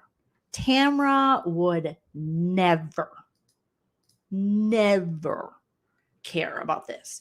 Tamara again would throw. And Tamara knows her job. She knows her housewife role. Love her or hate her, she's never going to subject us to this bullshit. She's going to, make the mistake and then say sorry later and cry about it and say, I was drunk. My gym was closing. One of my implants broke. She's not going to waste our time with this. Tamara, you got to talk to your friend because this is really bad. Can you just imagine them all sitting there? Tamara's like, all right, Teddy, I only have so much time. Me and Eddie have some bathtub sex to have. And my mom, I got to drive her to Costco because she's having afternoon delight with her new guy. So she doesn't wake up my teenage daughter with her sex. Okay. Thank you guys for meeting me here and coming down all the way to iHeartRadio. Hello, Mr. and Mrs. iHeartRadio. Thank you for joining via satellite, even though I have heard you have recently perished in a horrible accident, but they're on life support. Something's happening. That's what your assistant said. I would like to open this conversation. Allegedly, people want to talk about Kyle and Mauricio. Apparently, that's a big story. Well, guess what? It's not a big story to me. Teddy Mellencamp, sucking on a chili dog outside of Tasty Freeze with my dad, John Bobcat Mellencamp. Because she is my friend. And as much as I know my job, okay, I know my job. My job is I come here, I talk into microphone. Once microphone is turned on for me and someone gives me a water with a straw so it does not screw up my lip gloss. And I make sure that it is just water and not anything with any caloric intake because that goes against my diet plan, allegedly, that I sell to women on the internet. Anyway, I want to have accountability here. It's against my boundaries. It's against my beliefs. I love Kyle. She's like family to me. Sometimes I wear her skin. Sometimes I hide under her and Mauricio's bed and I just sleep. And then I get up before they wake up and I sneak out the back door. I pet the dogs. I smell the dogs. And I just want you to know that I don't feel comfortable talking about it. Now I'll talk about everybody else. And I will say things like, Gina, the poorest girl on Orange County Housewives, doesn't have a storyline. I will say that. I will call out Teresa, even though she scares the shit out of me. One of her tits alone could beat me up in a fight, but I will not do that to Kyle. Okay. We have shared many pantsuits. We have a very weird relationship, according to Erica Jane. And I've cried for her. She hasn't cried for me, but that's okay. So I just want you guys to know I can't do it. 3,000 years later. And that, like, oh my gosh, too much. The fact that she's like, I talked to the producer, I talked to Tamara, I talked to iHeartRadio, I called Joe Biden, I even hit up his son Hunter that nobody likes, I checked with Trump, even though he's not president anymore. I just wanted to hit all my bases and say, these are my boundaries. That everybody has their boundaries, and this is mine. Kyle and Mauricio and their kids are like my family. I love them so much. I understand exactly what my job is here on this podcast, and it's to go down all the rabbit holes. And I think 99% of the time, that's quite easy for me because it's people I don't know. And I'm watching and I'm researching and I'm learning. And, if things come down the line where you're actually watching something play out on television, then yes, of course I can recap it. But at this point where we don't know everything, I have decided that I'm going to bow out from this conversation. So go to the restroom, go change your tampon, do anything other than like make this a thing. You're making it too big of a thing. I'm going to bow out. And then can you just imagine? She probably stood up and she was like, I am leaving. I cannot do this. I must go. My boundaries will not be broken. Where's the door? It's over here. I found the door. I'm leaving. I will not listen at the door. Okay. I am bowing out. Bow out. Just go. Just don't go to work that day. You know what I mean? When I work, okay, which I do, and there's something I don't want to do, guess what I do? Mental health day. Calling sick. Don't want to do it. Not doing it. Make Tamara do it, like people were saying. And then a lot of you were saying, okay, Tamara's going to talk to Carlos King about it. I think that's what you guys are saying. Can't wait. Because yeah, that was insufferable. Teddy Bobcat, that was too much. So damn dramatic. Too much. But you guys, she wasn't done. Okay. After this statement, she did another statement, which they put on their social media. What in the Sarah Huckabee is what's happening here? Why do we need all these press conferences? Okay. So then she did a separate one. And I just clipped this and we'll watch it here. And it says Teddy's statement. Oh my God. It's like the freaking United Nations or something. Like, this is not that big of it. No one is dying to hear your take on it, Teddy. Do you seem a little hypocritical? Yeah, that you'll talk about everybody else but your friend. But will most people be like, all right, I guess she doesn't want to talk about her friend because she's literally like kisses up to her friend and she's like obsessed with Kyle and we get it. And she like never goes against Kyle and she thinks it's against Kyle and she's like very dramatic. So whatever, moveon.org. But no, she had to make another statement. So we have two statements. I mean, this is more than I've seen in politics. I've seen them make big political decisions without this many statements. So here we go. Here's Teddy again. And this time she's on camera. And she made a social media post. And on it, it says, everybody has their boundaries. So she wrote that down. Here we go, guys. Here we go. Let me make sure I shared the right one. Hold on. That has the audio, because heaven forbid we miss Teddy's second statement. You already said you were bowing out, and then you put this on your social media. Everybody has their boundaries, and this is mine. I hope those of you as humans understand that when it comes to true friendship, this is more than just housewives or scandal or drama. This is one of my best friends. And I think it was longer, but I couldn't put up with any more of it. I was like, no. Everybody has their boundaries. Everybody, she's like, everybody has their boundary. Is my mic on? Hello, little guy, producer person. I am Teddy Cougar Mellencamp. Please. Okay. How do I look? Okay, I'm gonna put the microphone to the side. It's more professional. I don't want to wear AirPods. I want to be like the people with the cords. I don't want to come off too nepo. Yeah, I don't want too much nepotism. I don't want too much of a nepo baby. Okay, people already struggle with me. Okay, hold on. Let me get my part right. Edwin, have you fixed my lunch? I'm gonna have 2 sides of air. Okay, and then tell those women that are trying to lose weight to hurry up, don't eat. Hurry up and don't eat. Okay, allegedly. Everybody has their boundaries. Everybody has their boundaries. Everybody has their boundaries. And this is mine. And this is mine. This is very dramatic acting. And this is mine. I did my cut. I did my no makeup face, so it looked like I maybe even been crying a little bit, but I definitely am contoured. I definitely like foundation on point, eyebrows done. Okay, do you think I should lower the V on the V? No. Okay. All right. Come on, is that air coming, Edwin? I'm starving here. I mean, in a good way, because that's how you should be. Okay, here we go. Allegedly. Okay. All right. My no makeup look. Everybody has boundaries. We need music. We need Edwin, producer. Who's the producer here? What's his name? I didn't learn his name. It's a her. Okay, what's her name? Okay, let's do. All right, here we go.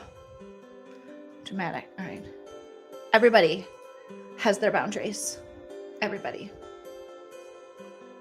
And these are mine.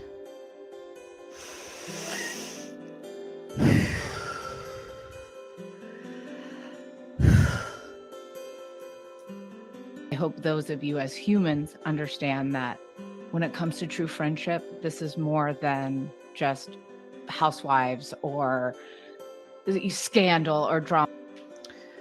And I hope that everyone who's human out there, you regular people who have to eat fast food and shop at those grocery stores that aren't Gelson's, understand that this is more than just reality TV. And this is more than just drama and scandal. This is my life. This is one of my best friends in the whole world. I love her. She smells like a new rain, and she's gorgeous. And I love her so much. This is more than that. And I hope all you humans understand that. Maybe you don't, because in Hollywood, we do things differently. But technically, I'm just like you, because I was raised in Tennessee for a little bit of my life, and I had only 7 horses of my own. So I get it. Hopefully, you guys understand as humans or as horses. Are we humans? Or are we horses? Drama. This is one of my best friends. This is one of my bestest best friends. We did the sharing each other's blood challenge, and I have a vial of her blood around my neck. She said it was creepy if she wore mine, but I just said, I'll just carry yours, Kyle. So hopefully all you humans understand. If you want to hear Everybody my has their boundaries. full statement, go to 2 T's in a pod. It's really clever. These are my And boundaries. this is mine. And this is mine. I'm not here for the salacious scandals of all of the things. I am here for friendship and fun like the My Little Ponies. Okay? Kyle is my Powerpuff Girl. I am her Buttercup and she is my Bubbles. I love her so much. And I am bowing out. I'm sorry, iHeartRadio, if I have disappointed you, but I will not be that person to betray Kyle Richards. She is my friend. She is my lover. Wait, scratch that. She is my friend. She is my weird friend, according to Erica Jane. I am bowing out. Goodbye. Goodbye, cruel world. You don't understand friendship that Kyle and I have. It is an amazing friendship that nobody gets. Bravo, if you're listening, I'll come back on the show at any time, but I'm bowing out. I'm leaving. I'm leaving Las Vegas. Edwin, where is my air? I am hungry. Thank you. I will be putting out another statement very soon. Until then, just know that these are my boundaries.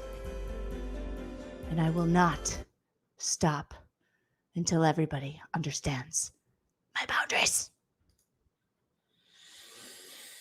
You guys, that was less dramatic than Teddy's 2 statements. Okay? 2 statements. He said, she's okay to me. It's just she never had a solid opinion on anything. It's kind of hard to be right on a yes, that's the whole problem. Like you didn't really stand for anything when you're on the show, and you were afraid to like ruffle feathers and shit, even though you were like, I'm tough. And so get a podcast. Okay. All right. Thank you, Connie. Thank you, Maureen. Thank you guys.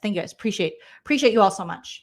But I just, after I had to share that with you because I was like, this woman just gave us 2 statements on something that isn't even her business. Like Kyle has given us less statements and it's her marriage. Teddy, this is why you're not on the house. It's just like so bad. It's really cringe, Tedster. And, fans obviously are calling her out, not for the reasons I'm calling her out for her being so dramatic, but for the hypocrisy. Okay. Because we have, so let's see. Where is that? Let's see. Teddy.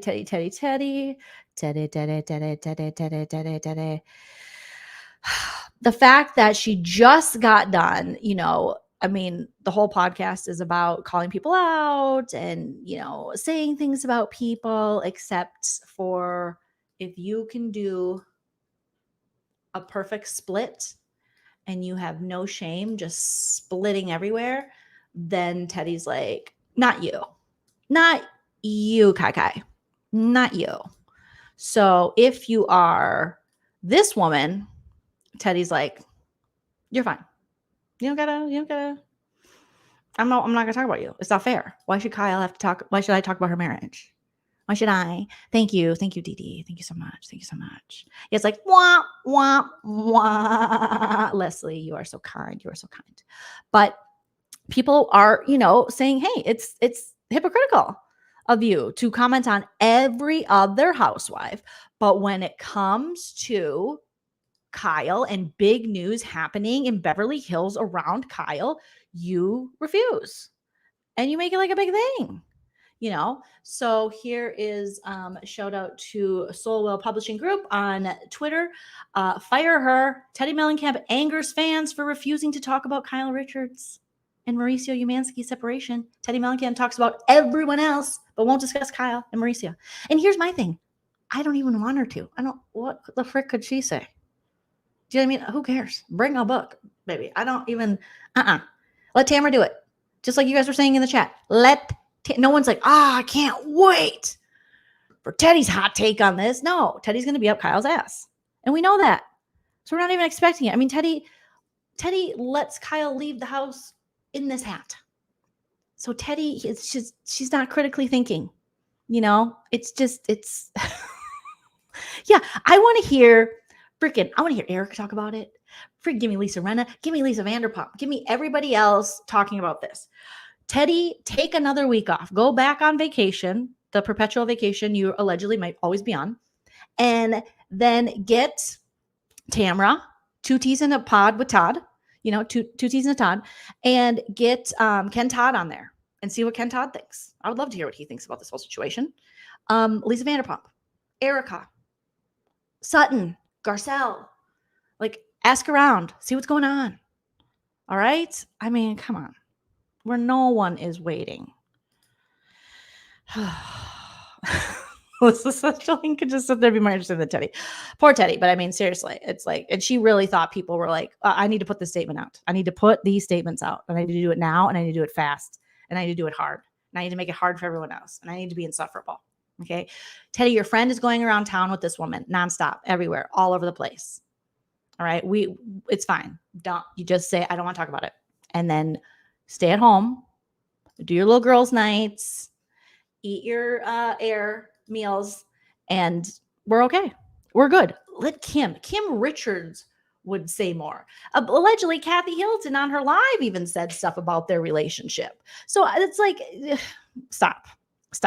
And I hate to break it to you, Ted. I know Kyle loves you, but she's always going to pick her sisters over you. So you might as well get some ratings out of it. Might as well get some ratings. I mean, I don't know. I don't understand, but I understand because it's freaking Teddy, and Teddy makes everything such a big deal. But I would love to hear what Kim has to say. I would love to just sit down with Kim with a little chicken salad, and be like, Kim, what's going on? Get Ken's take, Kim's take, Kathy's take. So, right, Teddy, I hate to break it to you, but no one is just waiting. God, I can't wait for Teddy to let us know what she thinks on this. This is, I've been waiting for that Teddy Mellencamp hot take. That's something you will never, ever, ever, ever, never, ever, ever, ever, never, ever hear. Okay. Then we had, and I think this is the Morgan's ex, there was a TikTok she had put out and talking about, insinuating the Kyle situation. So this Katie Cannon, I don't know who she is. I can only fill my brain with so many people, but apparently Katie says, I don't know the nature of the details of the relationship between Morgan and Kyle.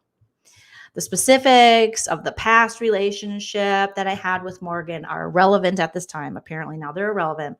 The content I put on social media platforms can be left up to interpretation. And it's important to note that it's only about my perspective of my life experiences. Sometimes it's about intimate relationships I've had with exes. Sometimes it's about business or friendships and family. I use social media as a creative outlet to share and express my truth and feelings while connecting with and helping those that can relate. It's intended to facilitate growth and aid in the healing process. I found that it creates a community and connection that normalizes these human experiences. I have nothing but well wishes for all parties and believe everything will work out the way it's supposed to for the betterment of all. Peace and love, Katie Cannon Cranberry. Is she a Nepo baby? Is this Teddy Mellencamp's real daughter? Because this is giving me Teddy vibes. Katie and Teddy should hang out in a circle jerk echo chamber of self-importance and just read their statements back and forth to each other, because I guarantee it, like the Men's Warehouse, no one was waiting on either of these. Okay. Yes. Producer Tilly would have a better take.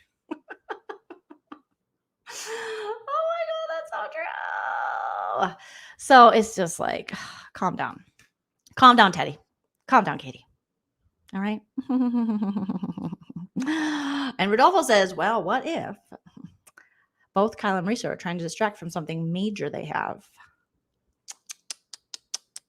Yeah. And I think, it is coming off as a little bit like they're trying to ride that VPR, visible panty line, VPL and the VPR, the Vanderpump Rules, wave. It was just so salacious. This last season was just so good. It was so shocking, the news that came out. So now, all of a sudden, after all these years, we see Miss Kyle, and she is just looking like the bombiest bombshell. And she's hanging out with a young, attractive woman, sober, possible matching tats, possible rings, possible all this stuff. And yeah, I don't know. Thank you, Lexi. So we'll see what's ultimately going to happen. I'm just thrilled that Bravo is going to at least film, and we're not going to have to go into this season waiting until next season till any of this is talked about. Now, hopefully it's done in the right way and they don't let Kyle or Mauricio be like, oh my gosh, this is ridiculous. She's just a friend. And if we get that and you say she's just a friend bullshit, I'm out. I'm out on this season. But I have a feeling that the other ladies are not going to let Kyle be out on this. Okay. After all the things that Erica has a chip on her shoulder for having to talk about, and Sutton and Garcelle, come on. We are lucky to have Garcelle on Beverly Hills because Garcelle will actually, we need Garcelle to do these interviews. Why doesn't Garcelle have a podcast? I know she was hosting The Real and doing all these other things. Maybe she does have a podcast, but she'll ask the questions and she'll get a little messy with it. And I like that. So we need Garcelle to be talking about this stuff. And Garcelle this season will definitely, when the cameras go back up, Garcelle's going to be like, okay, let's see here. Let me get my reporter notebook because unlike Teddy Mellencamp, I actually had to earn my place in the world, and I do interview people as a journalist. Okay, so when did this relationship between you and Morgan start? When was the separation? Was this why you weren't wearing your ring? Okay, Kyle, how long are the rumors about Mauricio in the past true? Has this kind of led you down that way? Do you have matching tattoos? Can you show us? Did you get sober for yourself? Is that what you're doing? So there's no Ozempic anywhere? You don't have any to share? Okay, no sharing of Ozempic. Have you guys taken your pants off in front of each other, rubbed on each other, done anything, any sexual nature? Okay. No kissing, seems like an emotional affair. If I can be blunt here, you just emotionally you're together a lot, you're traveling a lot. And so you are separated. Now, is this a separation to kind of, weigh out your options? Are you experimenting, the three of you? Are you bringing other people into the bedroom? Because there have been, rumors in the past that you guys have incorporated some others into your room, and no judgment, no kink shame. Do what you got to do, but feel free to share that. Okay, so maybe it's a possibility. You're saying, is Mauricio free to hang out with people the way you're able to hang out with someone? Now, if Mauricio had a man friend similar to Morgan Wade, would that be okay with you? The closeness that you two are? All right, awesome. Thank you so much. I'll be back in an hour with some more questions that I missed. I feel like she would be asking these questions, but yeah, they might be trying to keep up. Lisa says, I find it strange that after decades of marriage to a man, she's suddenly so fluid sexually. She's into women. Remember her reaction when Brandy told her yes. So, but there's that whole thou doth protest too much.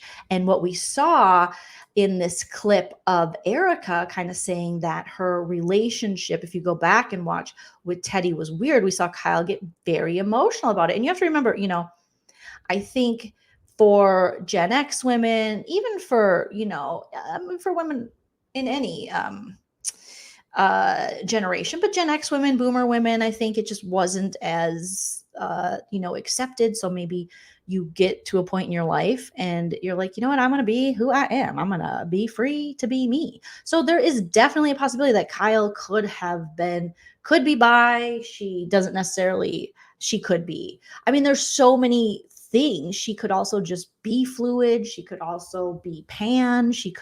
And these are things she could just be discovering because she's now allowing herself to do that, which if she is, that is freaking beautiful and wonderful, because I think when Kyle came up in Hollywood, that was a stigma.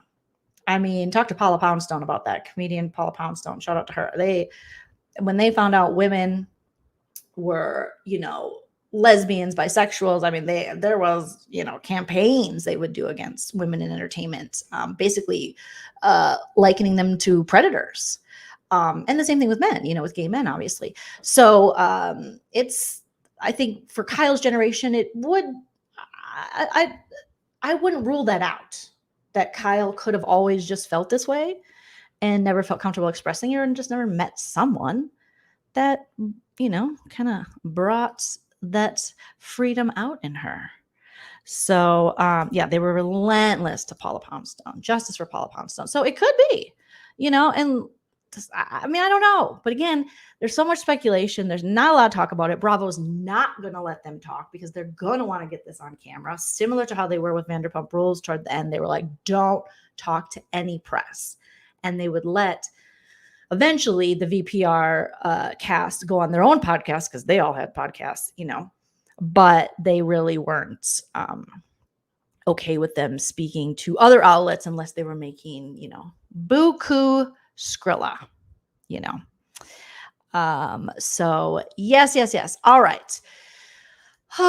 Next up on our Bravo news, we're going to talk a little bit, very little bit, about Kim Zolciak Biermann and Kroy. Okay. So allegedly now, so Kim and Kroy, they are a hot mess, you guys. They are a hot mess express, and who knows what's real and what's fake. And has Kim secured the bag to go back on RHOBH? Do you guys want her back on RHOBH? I'm not even sure. But Kim and Kroy were seen together a couple days ago, going to church together. They had thrown horrible allegations out against each other. Kim allegedly had a gambling problem and was doing scratchers or something, and not spending time with the kids, and Kroy wanted full custody and Kim wanted full custody. And then she wanted her Zolciak name back and get rid of Biermann. And before that, they had all these financial issues. So it's like, again, what is true and what's not? So then it was that they were going to be technically, I believe, calling off their divorce. Okay. So why Kim and Kroy called off their divorce. Oh my gosh. According to page 6, they're saying, Kim and Kroy decided to give their marriage another try, which God bless if that's the case. Because it was very strange that a man who was literally doing everything for her, probably like wiping her, braiding her hair, he was contouring himself. They would just seem to be just very codependent on one another and, probably in love. They were all of a sudden at war. And this happened along, at the same time as they were having huge financial issues, allegedly. So now Kim and Kroy have decided to give their marriage another try instead of going through this contentious divorce that they were headed in. So they've been working on things. They were seen going to church with their, small children that they have together. They've been talking more lately, allegedly. And Kim, 45, still can't believe she's 45. Filed to put a halt to the legal dissolution of her 38 of her and her 38-year-old husband, Kroy, to their marriage on Friday. So just this past Friday, she filed with the court saying, wait a minute. Now, is this because we know Tardy for the Party got canceled. I can't believe it lasted as many seasons as it did. Because I was like, what are we watching here? We're basically watching another lady named Tracy who's not dating her, but cooking for her and making jokes and drinking out of red cups. And like how the fact that Kim got a show that long is like, wow. I mean, there's so many housewives who never got their own thing. And the fact that Kim got it for that long, and that show, Tardy for the Party, hasn't been good in like, it had like 2 seasons where it was good. 2 seasons, maybe, that it was good. And then it was just over scripted. It was boring. When Kim tried to go back to Atlanta and then she thought she was too good for it. And then Kroy had to drive her everywhere and pick her up because she had to have a drink or wine or gamble or who knows what she was doing. And then all of a sudden she was at the reunion going, racism isn't real, when she's the only white cast member on a cast of Black women. It's like, wow, this is a really bad look. Kim and Sheree was like, I'm with it. And I'm like, Sheree, are you okay? So super, super mess with these two, but apparently they're going to try to make it work. And they've requested the case be dismissed without prejudice. After all that, there was like, I think a kidnapping allegation allegedly. There's gambling allegations. There's just all kinds of things going on. I don't feel safe with my kid in his hands or her hand. It's just like, wow. And this happened ever since May. So they filed for divorce after 11 years together when they had that like big Bravo TV wedding that I think it was at her house, and I think she made even her mom use the porta potties. They couldn't even use the flushable inside toilets. I mean, if anyone thinks Kim Zolciak isn't kind of a monster, or I don't know, because she's pretty much proven to us that she's pretty monstrous, in my opinion. So they had, oh my God, 8 seasons of that damn spinoff Tardy for the Party. And we all know Andy Cohen was always like, hey, I'm worried about how you're managing your money. You might be mismanaging your money. And she was like, I'm good. And Kroy, he was already out of the NFL at that time. And she was just spending money like it was nothing. And it was a very weird, contentious relationship, not only the divorce part, because then Kroy wasn't talking to his family anymore. Then she wasn't talking to her family. And I'm thinking, what is going on with these two? But there was a time where Kim Zolciak was good television. Her and Nene together and their fights, I mean, iconic. But I always thought it was so interesting that Bravo gave Kim 8 seasons of a shitty TV show that really did not deserve 8 seasons. And Nene got the marriage spinoff, and she never got her own spinoff. So when Nene came up with those allegations against Bravo, I was like, I kind of agree with Nene because, well, I also am a Nene apologist. So for all those who don't like Nene, sorry. But I feel like someone like Nene would have given us better television, or a Nene and Kim spinoff or something, but just to give Kim her spinoff, I was like, Bravo, that looks a little sus. Okay. A little sus. So, they had this show, and then they were just having all these financial woes. And, she was seeing psychics and casinos and gambling allegedly. And there was all this, like, do they own their home? Is their home in foreclosure? And then they would show up like super Photoshop, because Kim loves a face tune, a body tune. She loves to make her waist this small, like she's on the Teddy Mellencamp, allegedly on the Teddy Mellencamp diet. And like as Page 6 is reporting, the divorce proceedings became increasingly volatile, with Zolciak and Bierman leveling unsettling allegations, to say the least, against each other, including drug, physical, and mental abuse, plus kidnapping and a gambling addiction. I was like, it was like, holy crap. I really didn't cover this too much because I thought this is weird, very weird. And they have small children, just like sad, pathetic. So despite the drama, Zolciak and Bierman put on a united front just this past Sunday, and they were attending church together with their 4 biological children, KJ 11, Cash 10, and twins Kaya and Kane 9. Holy, she was popping them out. She was like a 9, 10, 11, 12. Like she was just like boom, boom, baby doors open to go. So Bierman also, Kroy also adopted Kim's 2 older daughters from previous relationships, Brielle, who's now 26, and Ariana, who's 21. And according to Page 6, a second source told Page 6 that the couple's loved ones had been encouraging them to stick it out, not just for their family, but for themselves. Well, who's going to pay this debt? Who is going to pay this damn debt? So speaking of which, 6 hours ago, this story comes out. And let's get this up here. So then they're, reconciling. I'll be honest. If I was Croy, I would run, baby. Run, run, run. I would run so fast. But I don't know. Okay. So here, let me remove that. Let's present this story. And this is according to, oops, here we go. Okay. So this is according to the Atlanta Journal-Constitution, which sounds really, really, thank you, Angelica. Sounds really official. Okay.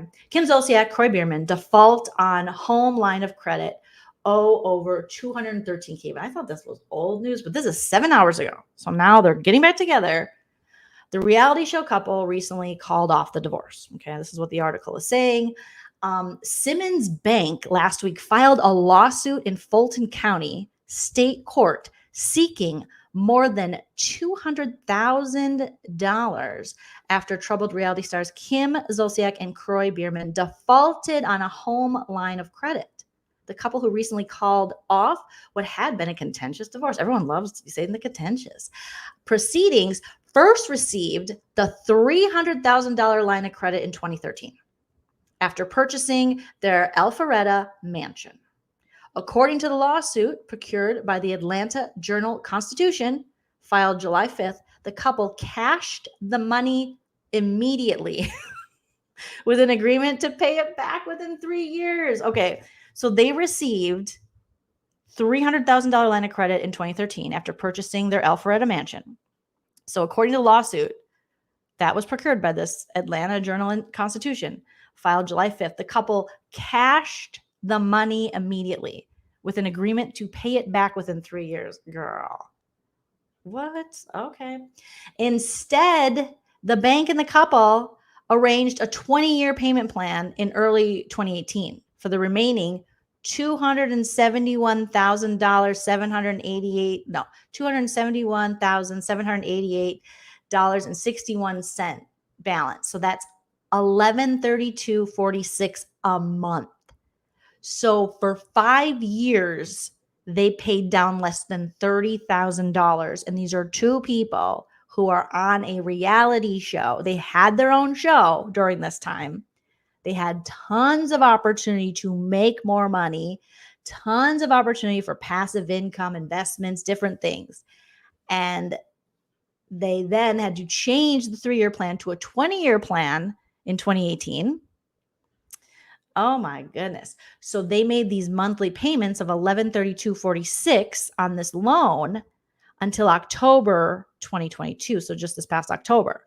The bank has since rescinded the line of credit and is seeking $213,611.27 in full, plus interest at $1,705.45. There are also foreclosure fees for $2,071.57 and per diem charges of $55.03. Oh my, what are these people doing with their money? This isn't the first time the reality stars have had issues related to the house, which is valued at $3 million on Zillow. Zolciak and Bierman received $1.65 million mortgage on the home in 2013. So, oh my gosh, so the property is basically, based on the mortgage they got, then the property is basically doubled in that time to $3 million. But they received this $1.65 million mortgage on the home in 2013 through the Trust Bank. The bank earlier this year foreclosed on the home after they fell behind on loan payments. But if you guys remember, the couple arranged an agreement that kept them from losing their home in February. Ooh, they also owe more than $1 million in back taxes to the Fed. Yeah, they can't get divorced. I don't know how it works with Atlanta. Is Atlanta a no fault state? Is it just 50-50? Are they going to have to just, no matter what, pay this shit back? Do they think maybe they have a better chance of making the money when they're together or getting on another show? Because owing this much, defaulting, and then owing $1 million in back taxes. Oh my gosh. And as they're saying in the article, Zolciak began in 2008 on the Real Housewives of Atlanta. So she has been on television. She has ample opportunity to get that money, brand ambassadors, more shows, more opportunities. Hop on Marriage Boot Camp. Is that still a show? If I was them, I would be on every damn reality show. Rehab, get the Rehab show back up everywhere. Go on, what is the Intervention? Do they pay you? See what they pay. 90 Day Fiance. Have one of them move to, freaking Sweden or something. Croy looks like he's from Sweden, or I don't know where he looks like he's from, but have him move somewhere. Do a 90 Day Fiance. I know TLC doesn't pay that well. 600-pound sisters. I would gain weight. I would do anything. This is so much money. And I mean, she's been on TV that long. She also had her spinoff, like we were saying, show for 8 seasons. He was an Atlanta Falcon. I mean, I asked my husband knows about football, and he was like, I never heard of him. So my husband follows it pretty closely. I don't know if he follows Atlanta, but I feel like he would know if Croy was like a really good player. But I don't know what he did. Did he kick something? Who knows? I don't watch the foosball. But he was a football player from 2012 to 2020. And or no, sorry, that was the show. Their spinoff was, I don't know how long he was a football player, but they had their show from 2012 to 2020. The couple, until recently, had been fighting over custody of their children, with Zolciak accusing Bierman of drug use, while Bierman, in court documents, called out Kim Zolciak over an alleged gambling addiction. So now they're staying together. And some people are saying, well, is this just Kim? Kim's a stunt queen. Is this her way of, securing a bag with RHOBH? Is she going to come back as a housewife? If I was Kim, I would be so trying to get back into the housewife sphere. Now, let me know in the chats what you guys think. Do you even want Kim back? Because like I said, her last round on Atlanta was bad. And I know I'm not caught up on Atlanta this season. I'm probably behind like 3 episodes or something, because it just wasn't hitting for me. This whole Marlo getting pissed at Candy over, Marlo's nephew, who unfortunately passed away, who worked at Candy's restaurant. And I'm just like, why are we going backwards? I feel like Marlo she doesn't, unfortunately, the Munty doesn't have it to hold a peach, in my opinion. Feel free to sound off in the chat, but it's not working. It's much ado about nothing. I found the most interesting storyline for Marlo was her dating that cute Jamaican guy who had the restaurant. And I don't know if that worked out, but their little date was more interesting than any of this, beef and drama she's trying to create between her and Candy, in my opinion. I like that he was like, I've done a little jail time. And she was like, me too. And it was, a high five, because hello, you want someone who can understand you. Like nobody is, CG says, nobody has ever heard of the Atlanta Falcons either. Yeah. And they've been saying, Miss T, yes, they've been saying that, the house stuff was BS. You're exactly right. Trish says, new show, Kim and Croy sell everything, including wigs, and move into a small bungalow. Yes. Like Little People, Big World. But for Kim and Croy, they're living in the small spaces. So what do they call those little houses? Little House on the Prairie. No, they're tiny homes. Kim and Croy in the tiny home adventure. That I would watch. Maybe. Right? Yeah, Marla, it's just, she's not doing it for me. No. I like the Munty storyline. I like the stuff with her nephews. I find that more interesting than whatever drama she's trying to create with Candy. And I understand Candy's frustration. I was like, oh, are you holding that against me? And you want to talk about the stuff happening at my businesses? And you want to, Didn't you like stab a lady or something? So, and then with Drew and Ralphie May, I cannot stand Ralphie May. He's got to go. I can't wait. I'm so glad they're getting divorced. Drew, you'll be so much happier. These husbands who come in and then they want to manage their wives' careers. And then her poor sister, I don't know a lot about Drew's sister, so forgive my ignorance, but I felt bad for her sister. Her sister's coming in, I mean, it's an interesting family dynamic that, the sister was the manager, but that's what worked for their family. And then Ralph comes in and he just mucks it all up. And all of a sudden the sister couldn't even come to the house. If you have a husband who says your sister can't come to your house, he's a problem. He's a big, big problem. But yes, Kim and Croy would be great in like huge egos, tiny house. Perfect. Roa had an OG reunion lunch. Is that the one that Carlos King, Oh, did they do it this season? Because I know Carlos King, didn't he host a panel of OGs? I would love to see if we're doing New York OGs. Can we get an Atlanta OGs? And can we just like throw out the whole Nene trying to sue Bravo or whatever happened and just get her back too? Because on this OG cast, because it sucks not having her. I haven't watched Crappie Lake yet either, Leslie. I definitely am gonna watch that. So yeah, and Sonia now running her family out, and her sister's like, all right, well then I'm gonna leave, or Sonia, I should say. After they're taking care of the kids, and then her husband, how come he's not home? It's another Ralphie May situation, unfortunately. Why isn't he home? Where's he at? I think he's got a business in like Houston or something, but still, I don't know. I just don't know if I like this group, you know. We got the Kenya versus Marlo again, which, you know, it does get old after a while. It does get a little old. Yeah, I got to catch up on my my Atlanta. Okay, the lunch was last episode. Sheree and Kim and Lisa and Deshawn. Oh my goodness. But I feel like you just can't do that kind of stuff without Nene. But I get that, you know. Actually, I don't really get that.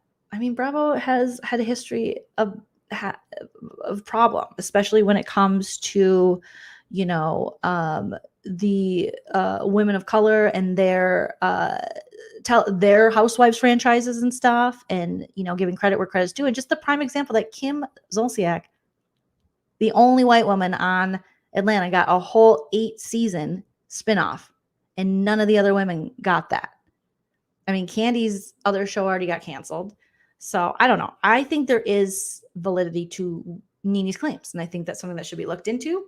I think there's been a lot of talk, even with Potomac and stuff, and Andy hosting reunions and maybe it not being his place, and certain conversations need to be had about colorism and different things. So I don't know. I can't believe they have a whole new I know. That is crazy. I got to watch that too and get back to you guys and let you know what I think. Okay. So I think she burned. I know, it's too bad. It's too bad because I feel like a lot of these women have burned bridges. Okay. Just like, let's just move on.org. All right. But there was a time when Nene was like, I'm too good for this shit. Nene was like, I'm done. I am on this show that's going to last a season. And then I'm on Chicago. And then she realized, oh, they give Chicago to like Lisa Rinna, Erica Jane. Like everybody gets a run at Chicago. So yeah, interesting. So we'll see what happens with this Kim and Croy thing. I will say it did make them more interesting now that all this has happened. Before then, I did not care about them at all. So maybe you do need a little bit of scandal. So maybe we're dealing with a Scandoval 3.0, you know? Yeah, I think with Nene, you know, to not be a housewife as long as she hasn't been one, and the fact that she is still her taglines, her sayings, gifts, memes are used more than anybody else. So, I mean, that's that definitely says a lot for her power as an influencer and as somebody people wanted to watch. I mean, there were seasons where I was like, it was clear that Nene did not want to be there anymore. But I think now maybe enough time has passed that everyone could get back together and we can get a RHOBH OG season. That would be amazing. No, you are not hallucinating, Dee Dee. Nene was on Glee. Yes, she was. Nene was getting a lot of opportunity. But the thing with Hollywood like that and these acting gigs, right now, it's almost better to be a reality star. Because, I mean, look at Hollywood. You have the writers on strike. You have the actors on strike. And as far as, like, reality TV goes, I mean, reality TV reigns supreme. There was, you know, a long time where people looked down on reality television. And they, you know, would be like, well, that'll ruin my career. And now it's like, no, there are legitimate whole ass careers made on reality TV and there's no reason to go to scripted. And but I think a lot of these, like the Heather Dubrows and stuff like that, they have these ideas that I'm an actress, No, you're Heather Dubrow on the Real Housewives of Orange County. You did a pilot, you tested for a couple other things. No, okay, you can do some community theater, but you're not going to be making the money that you are doing scripted series with this reality TV. You're already a name, you're a brand, and you can do so much more with it. So I never understand these women. I think it's a very old, antiquated mentality to be like, but I'm going to be taken seriously as a professional. And I'm like, I'm ready to sell out. I'm just ready. Like, who cares? But that was something that people used to think, you got to do indie movies. And then you're like a real actor. It's like, no, get yourself in a popcorn flick and pay those bills. Okay. You want to get those payments. You want to get if you get on a show, you want to get on a show that gets syndicated, because then you get that money. You got to make that money. I know Vanderpump can come back soon enough. They are filming. There is talk that Tom Sandoval might be out, or taking his stock out, or bought himself out, or was bought out of Schwartz and Skeezy's. I know Up and Adam had a video. I haven't watched it yet, but about the Toms and filming and kind of getting into a disagreement. As far as Ariana, she is looks like she is for sure going to Dancing with the Stars. She did like a little video promo with that guy that has the sister. I don't watch Dancing with the Stars, guys. I'm so sorry. But what's his name? Derek Howell, Derek Dancer. And she was in the Something About Her sandwich shop, and they did a little thing. And then Sheena and Katie and Ariana are back to doing like their emo nights. So instead of having to go to like a Tom Sandybutt concert where he just screams into a microphone and pretends he can sing, and really everyone's just allegedly there for his abs and delusion, these women are actually on stage. They're just having a good time, and it's a certain type of music, this kind of emo mid 2000s, early 2000s music that they're playing. And I had a little picture of the three of them, and they just looked so cute and they look so happy. And I love that for them. And their crowds are showing up for these three women. And it does look like, Sheena and Katie have been pretty successful at putting their differences aside to make that money and to get that exposure and to build these brands for the women of Vanderpump Rules. And I love that for them so much. And Sheena got to sing Good as Gold, and they just show up and they wear, they got the little Hot Topic attire happening, and they take really fun pictures. Here, I'll pull up a little picture of them. And Katie has a new, it's like a edited bob, if you will, a shorter version. So 90s. She's such like a riot girl. I love it. And Katie has honestly never looked better, and she always looks good. So let me pull this up here. And they are just getting that. It's given me such good 90s vibes and girl power and riot girl shit. I love it. Oh, Derek Huff. Okay. Yeah. Ariana should do Love Island because she's a huge Love Island stan. So yes, Leslie, I hate that the Toms have fans too. It's really dumb. But I did watch Stars on Mars, and Tom Schwartz finally got kicked off, evicted, if you will. And it was like, bye-bye, Schwartz. So that's what he was doing. But these women are killing it. I mean, they're still doing, like I said, this emo night, and they're up there and they're dancing and they're playing songs and they're singing and screaming, much better than Tom Sandybutt does. And it's a lot of fun to see. So however long this, we'll see with the new filming happening, the Sheena and Katie relationship, I'm hoping to get a little more into that dynamic, and also maybe how they're all navigating the Toms now after this, and even how Katie is navigating Schwartz, and obviously how they're going to get Ariana will Ariana, film at all with Tom Sandy Butt in this new season. I mean, I'm sure there's going to be something that is going to happen. I mean, because they are filming season 11 and it's entering, according to Rolling Stone, it's entering a strange new era. So Rolling Stone is saying cameras have officially picked up for Vanderpump Rules season 11 following a months-long news cycle around Scandoval, the highest rated episodes in the Bravo series history. Last Thursday, and this is from July 8th, so 2 days ago. So last Thursday, TMZ reported that Ariana and Katie filmed at a Los Angeles thrift store shopping for items for their sandwich shop, Something About Her, which is set to open this summer, a stone's throw from SUR. I did do a little vlog of that after one of my comedy shows, so I still have to put that up where I went and stalked the place and put my phone inside, and so I'll show you guys the pictures and the video I got of that. But it literally is 27 steps from SUR. Something About Her is right in West Hollywood. Days later, most of the cast gathered together to film at Tom Tom, and fans swarmed the bar and posted photos and videos of Ariana, Katie, Lala, Sheena, DJ James Kennedy, Allie Luber, Tom Schwartz, and Lisa Vanderpump. Tom Tom was packed with fans holding their camera phones. I love how people still say camera phones because all of our phones basically have cameras now.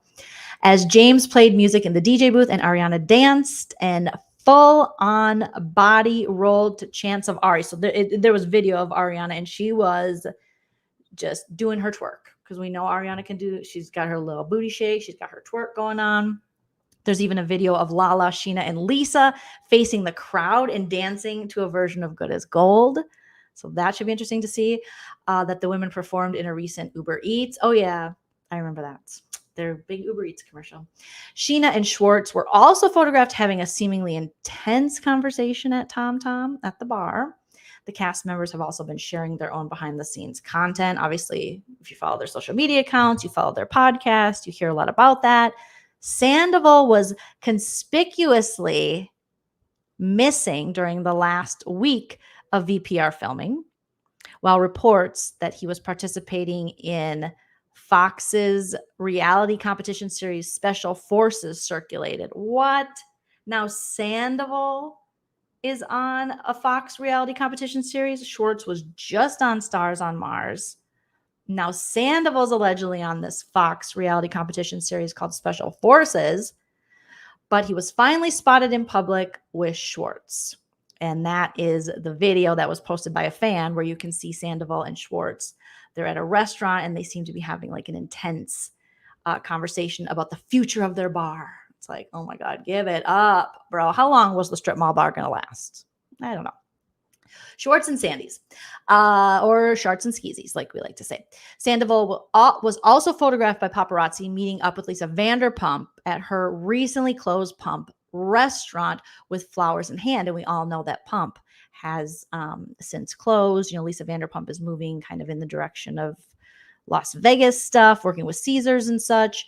And Pump's rent, I think, was like way too high. It was like $1 million a month or something very, very ridiculous. So yeah, that unfortunately Pump has officially closed. I actually enjoyed the times I went to Pump. I thought it was really beautiful, and I liked sitting outside and having mocktails there. But obviously SUR is still around, Tom Tom, and now Something About Her, and then Sharts and Skeezies if you want to make your way over there. So even though the cast has only been filming for about a week, Rolling Stone is saying we already know a range of details about what they've been up to so far. And that's thanks to the paparazzi. And then obviously fan accounts like us and people who happen to be moseying around West Hollywood with their phones at the ready to capture fleeting moments. TMZ has been reporting on the cast member updates and whereabouts. Fans are clocking their every move, which is not hard to do because social media and such. Bravo fan accounts are sharing updates, and the VPR stars themselves are posting on Instagram. So the fourth wall seems to be permanently broken, obviously. I mean, it has to be at this point after Scandoval. So for this upcoming season, fourth wall's broken. There's no hiding the Vanderpump Rules cast from their fans in public, nor do they seem to want any privacy while filming in Los Angeles. And here is the shout out again to Queens of Bravo for posting this little Tom Sandoval. Look at how mad. Oh my God. I'm going to pull this picture up of Sandy Butts, and he just looks just so pissed. You know, I am interested to see if there is any kind of accountability on Sandoval's part to the effect it had on Schwartz, even though I know Schwartz obviously full on knew way more than he originally let on and was complicit with quite a bit of it. But I do think there's going to come a time where Schwartz is going to have to, I don't know if he's willing to do it, but if he wants to save his career, he's going to have to separate himself from this man and also to have some acts of contrition for himself, you know what I mean, for his behavior and stuff. Have some, it would be nice to have him to have some dialogue with Katie, some apologies to be made for him to kind of look at his behavior and how it's not just what happened with Scandoval, but Schwartz has been problematic and gotten a good edit for a long time. And now since the Toms have been exposed, maybe Schwartz, now's the time to, wrong the rights, right the wrongs of your past on the show. And maybe we can get the Bubbas to, because I feel like we really didn't get closure on that relationship for viewers. And probably for, who knows, Katie's like, bye, see you later, I look great. But it would be nice to see him take some accountability for that instead of just, and accountability for throwing Katie under the bus for so many years and just being an overall douche and, protecting Sandoval when he is like destroying their businesses, their career, their reputation, their brand, everything that Sandy Butt allegedly says he created. So that'll be interesting. But this was the now infamous picture of them filming when we finally saw Sandoval in the filming of season 11 with Tom Schwartz, boots on the ground for Tom versus Tom fighting about their bar. Because I mean, I'd be fighting with them too. So they're like, he's back. And yeah, I mean, this is going to be a very anticipated season. I hope the editing is quick. Shout out to the editor, shout out to everyone behind the scenes who's putting all this magic together, because we have a taste for this show now. And I don't want to wait. It's like Dawson's Creek for our lives to be over. I mean, I could die before the season comes out. I just don't want to. I want to be able to see it before I die. Okay, you guys, no one's dying, but you know what I mean. So it was like an unprecedented season, and it was crazy and big, and obviously it dominated, like Rolling Stone is saying, pop culture news. And then, once people learned that Tom Sandoval was cheating on Ariana and with Rachel Raquel, and then just all the freaking stuff that came out. And I know that Rachel Raquel they were still kind of negotiating where she fits in. And I know a lot of people had opinions that she should take a break from this upcoming season. And allegedly her own family has some, opinions on that. And they might be kind of a stage family, which doesn't surprise me, her coming from the pageant world. So yeah. Do I think he'll take accountability? Not really. Do I think he would fake it? What I saw of Schwartz on Stars on Mars, it seemed like, I mean, that was pretty soon after Scandoval broke. It seemed like he didn't quite understand his place in it, and why am I being blamed, and why am I getting dragged down for it? And then as, time went on and filming picked back up and all that stuff, we were able to see just how much Schwartz was complicit to and how much he knew and how far these lies went and these couples trips with him and Joe the hairdresser and Rachel Raquel. So, and Becca's saying he still says he does nothing wrong, and now it's Jax that's supporting him. I'm telling you, Jax coming back to drag Sandoval will be, I have mixed feelings about it. I always have. It's going to be fulfilling in a way. Like, but it's also Jax. Jax is still problematic. I don't care what anybody says. He has not changed. When I hear him in any podcast, his own, on Sheena's, whatever, you're exactly right, Becca. It's very much, it's very black and white. There's no nuance, no layers to it at all. It's, Sandoval's always been this way, and I'm a different guy now, and poor Schwartz, and even Brittany's like, poor Schwartz, and nothing. So I don't know. I don't think Jax will deliver what we all hope he'll deliver. But they're definitely still enabling Schwartz to be this man baby and just be like, I'm just a nice guy. They're keeping this, now that we've seen the, wool pulled from our eyes, now that we've seen this Wizard of Oz moment, we've seen the Great Oz and it's not so great. And we've seen that in Schwartz. We know that it's not true, that he's just this so nice guy. That's a facade he puts up in order to get away with like his nice, nasty kind of this cruelty, this, this misogynism that both of the Toms definitely suffer from. And so, but they want to keep it up like, oh, Schwartz is just like, oh, he's like the nice guy. And he's like, I'm so nice. But he's actually not. He's not. Yes, Teresa, thank you. It was, there was definite like abusive vibes, tones, language, emotional abuse, a lot of things. And then with the physical stuff, dumping drinks on that technically is considered assault. You can get arrested for that shit.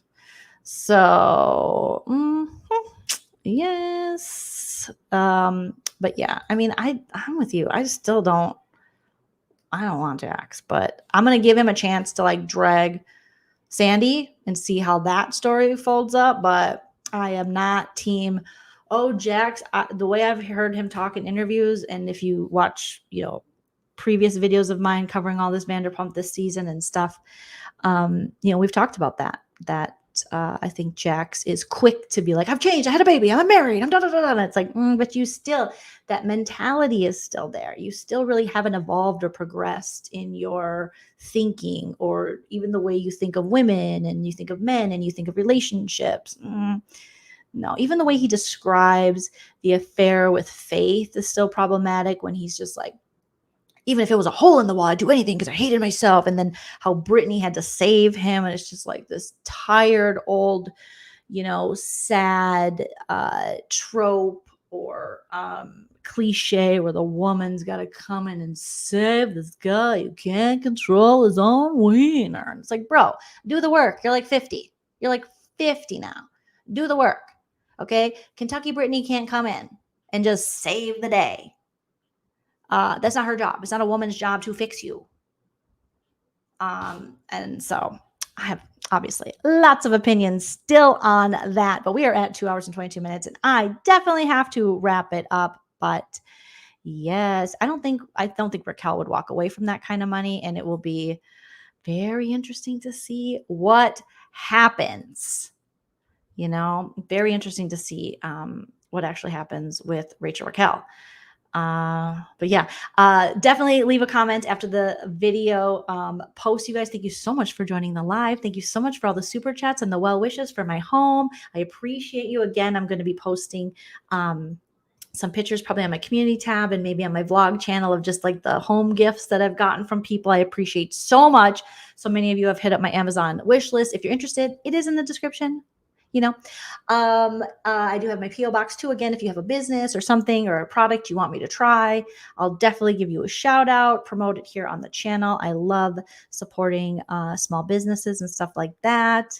That's how we found our wonderful friends at lipesteam.com, and they are wonderful and have a fantastic product. So if you are looking for lipstick, lip gloss, lots of variety, lots of, lip protection in it, and just using good products, check out lipesteem.com. I always think of our friends at Lip Esteem, especially around Big Brother season, because that's how we met, through our love of the television show Big Brother, which is starting soon. So August, you guys will see me doing Bravo content and a lot of Big Brother. So if you are a Big Brother fan, it's coming, guys. It's just a later season than usual. All right. I gotta go. But you guys are wonderful, beautiful. Please leave a comment, hit that like if you haven't done so already. It helps me in the algorithm. And remember to enjoy yourself. It's later than you think. Bye.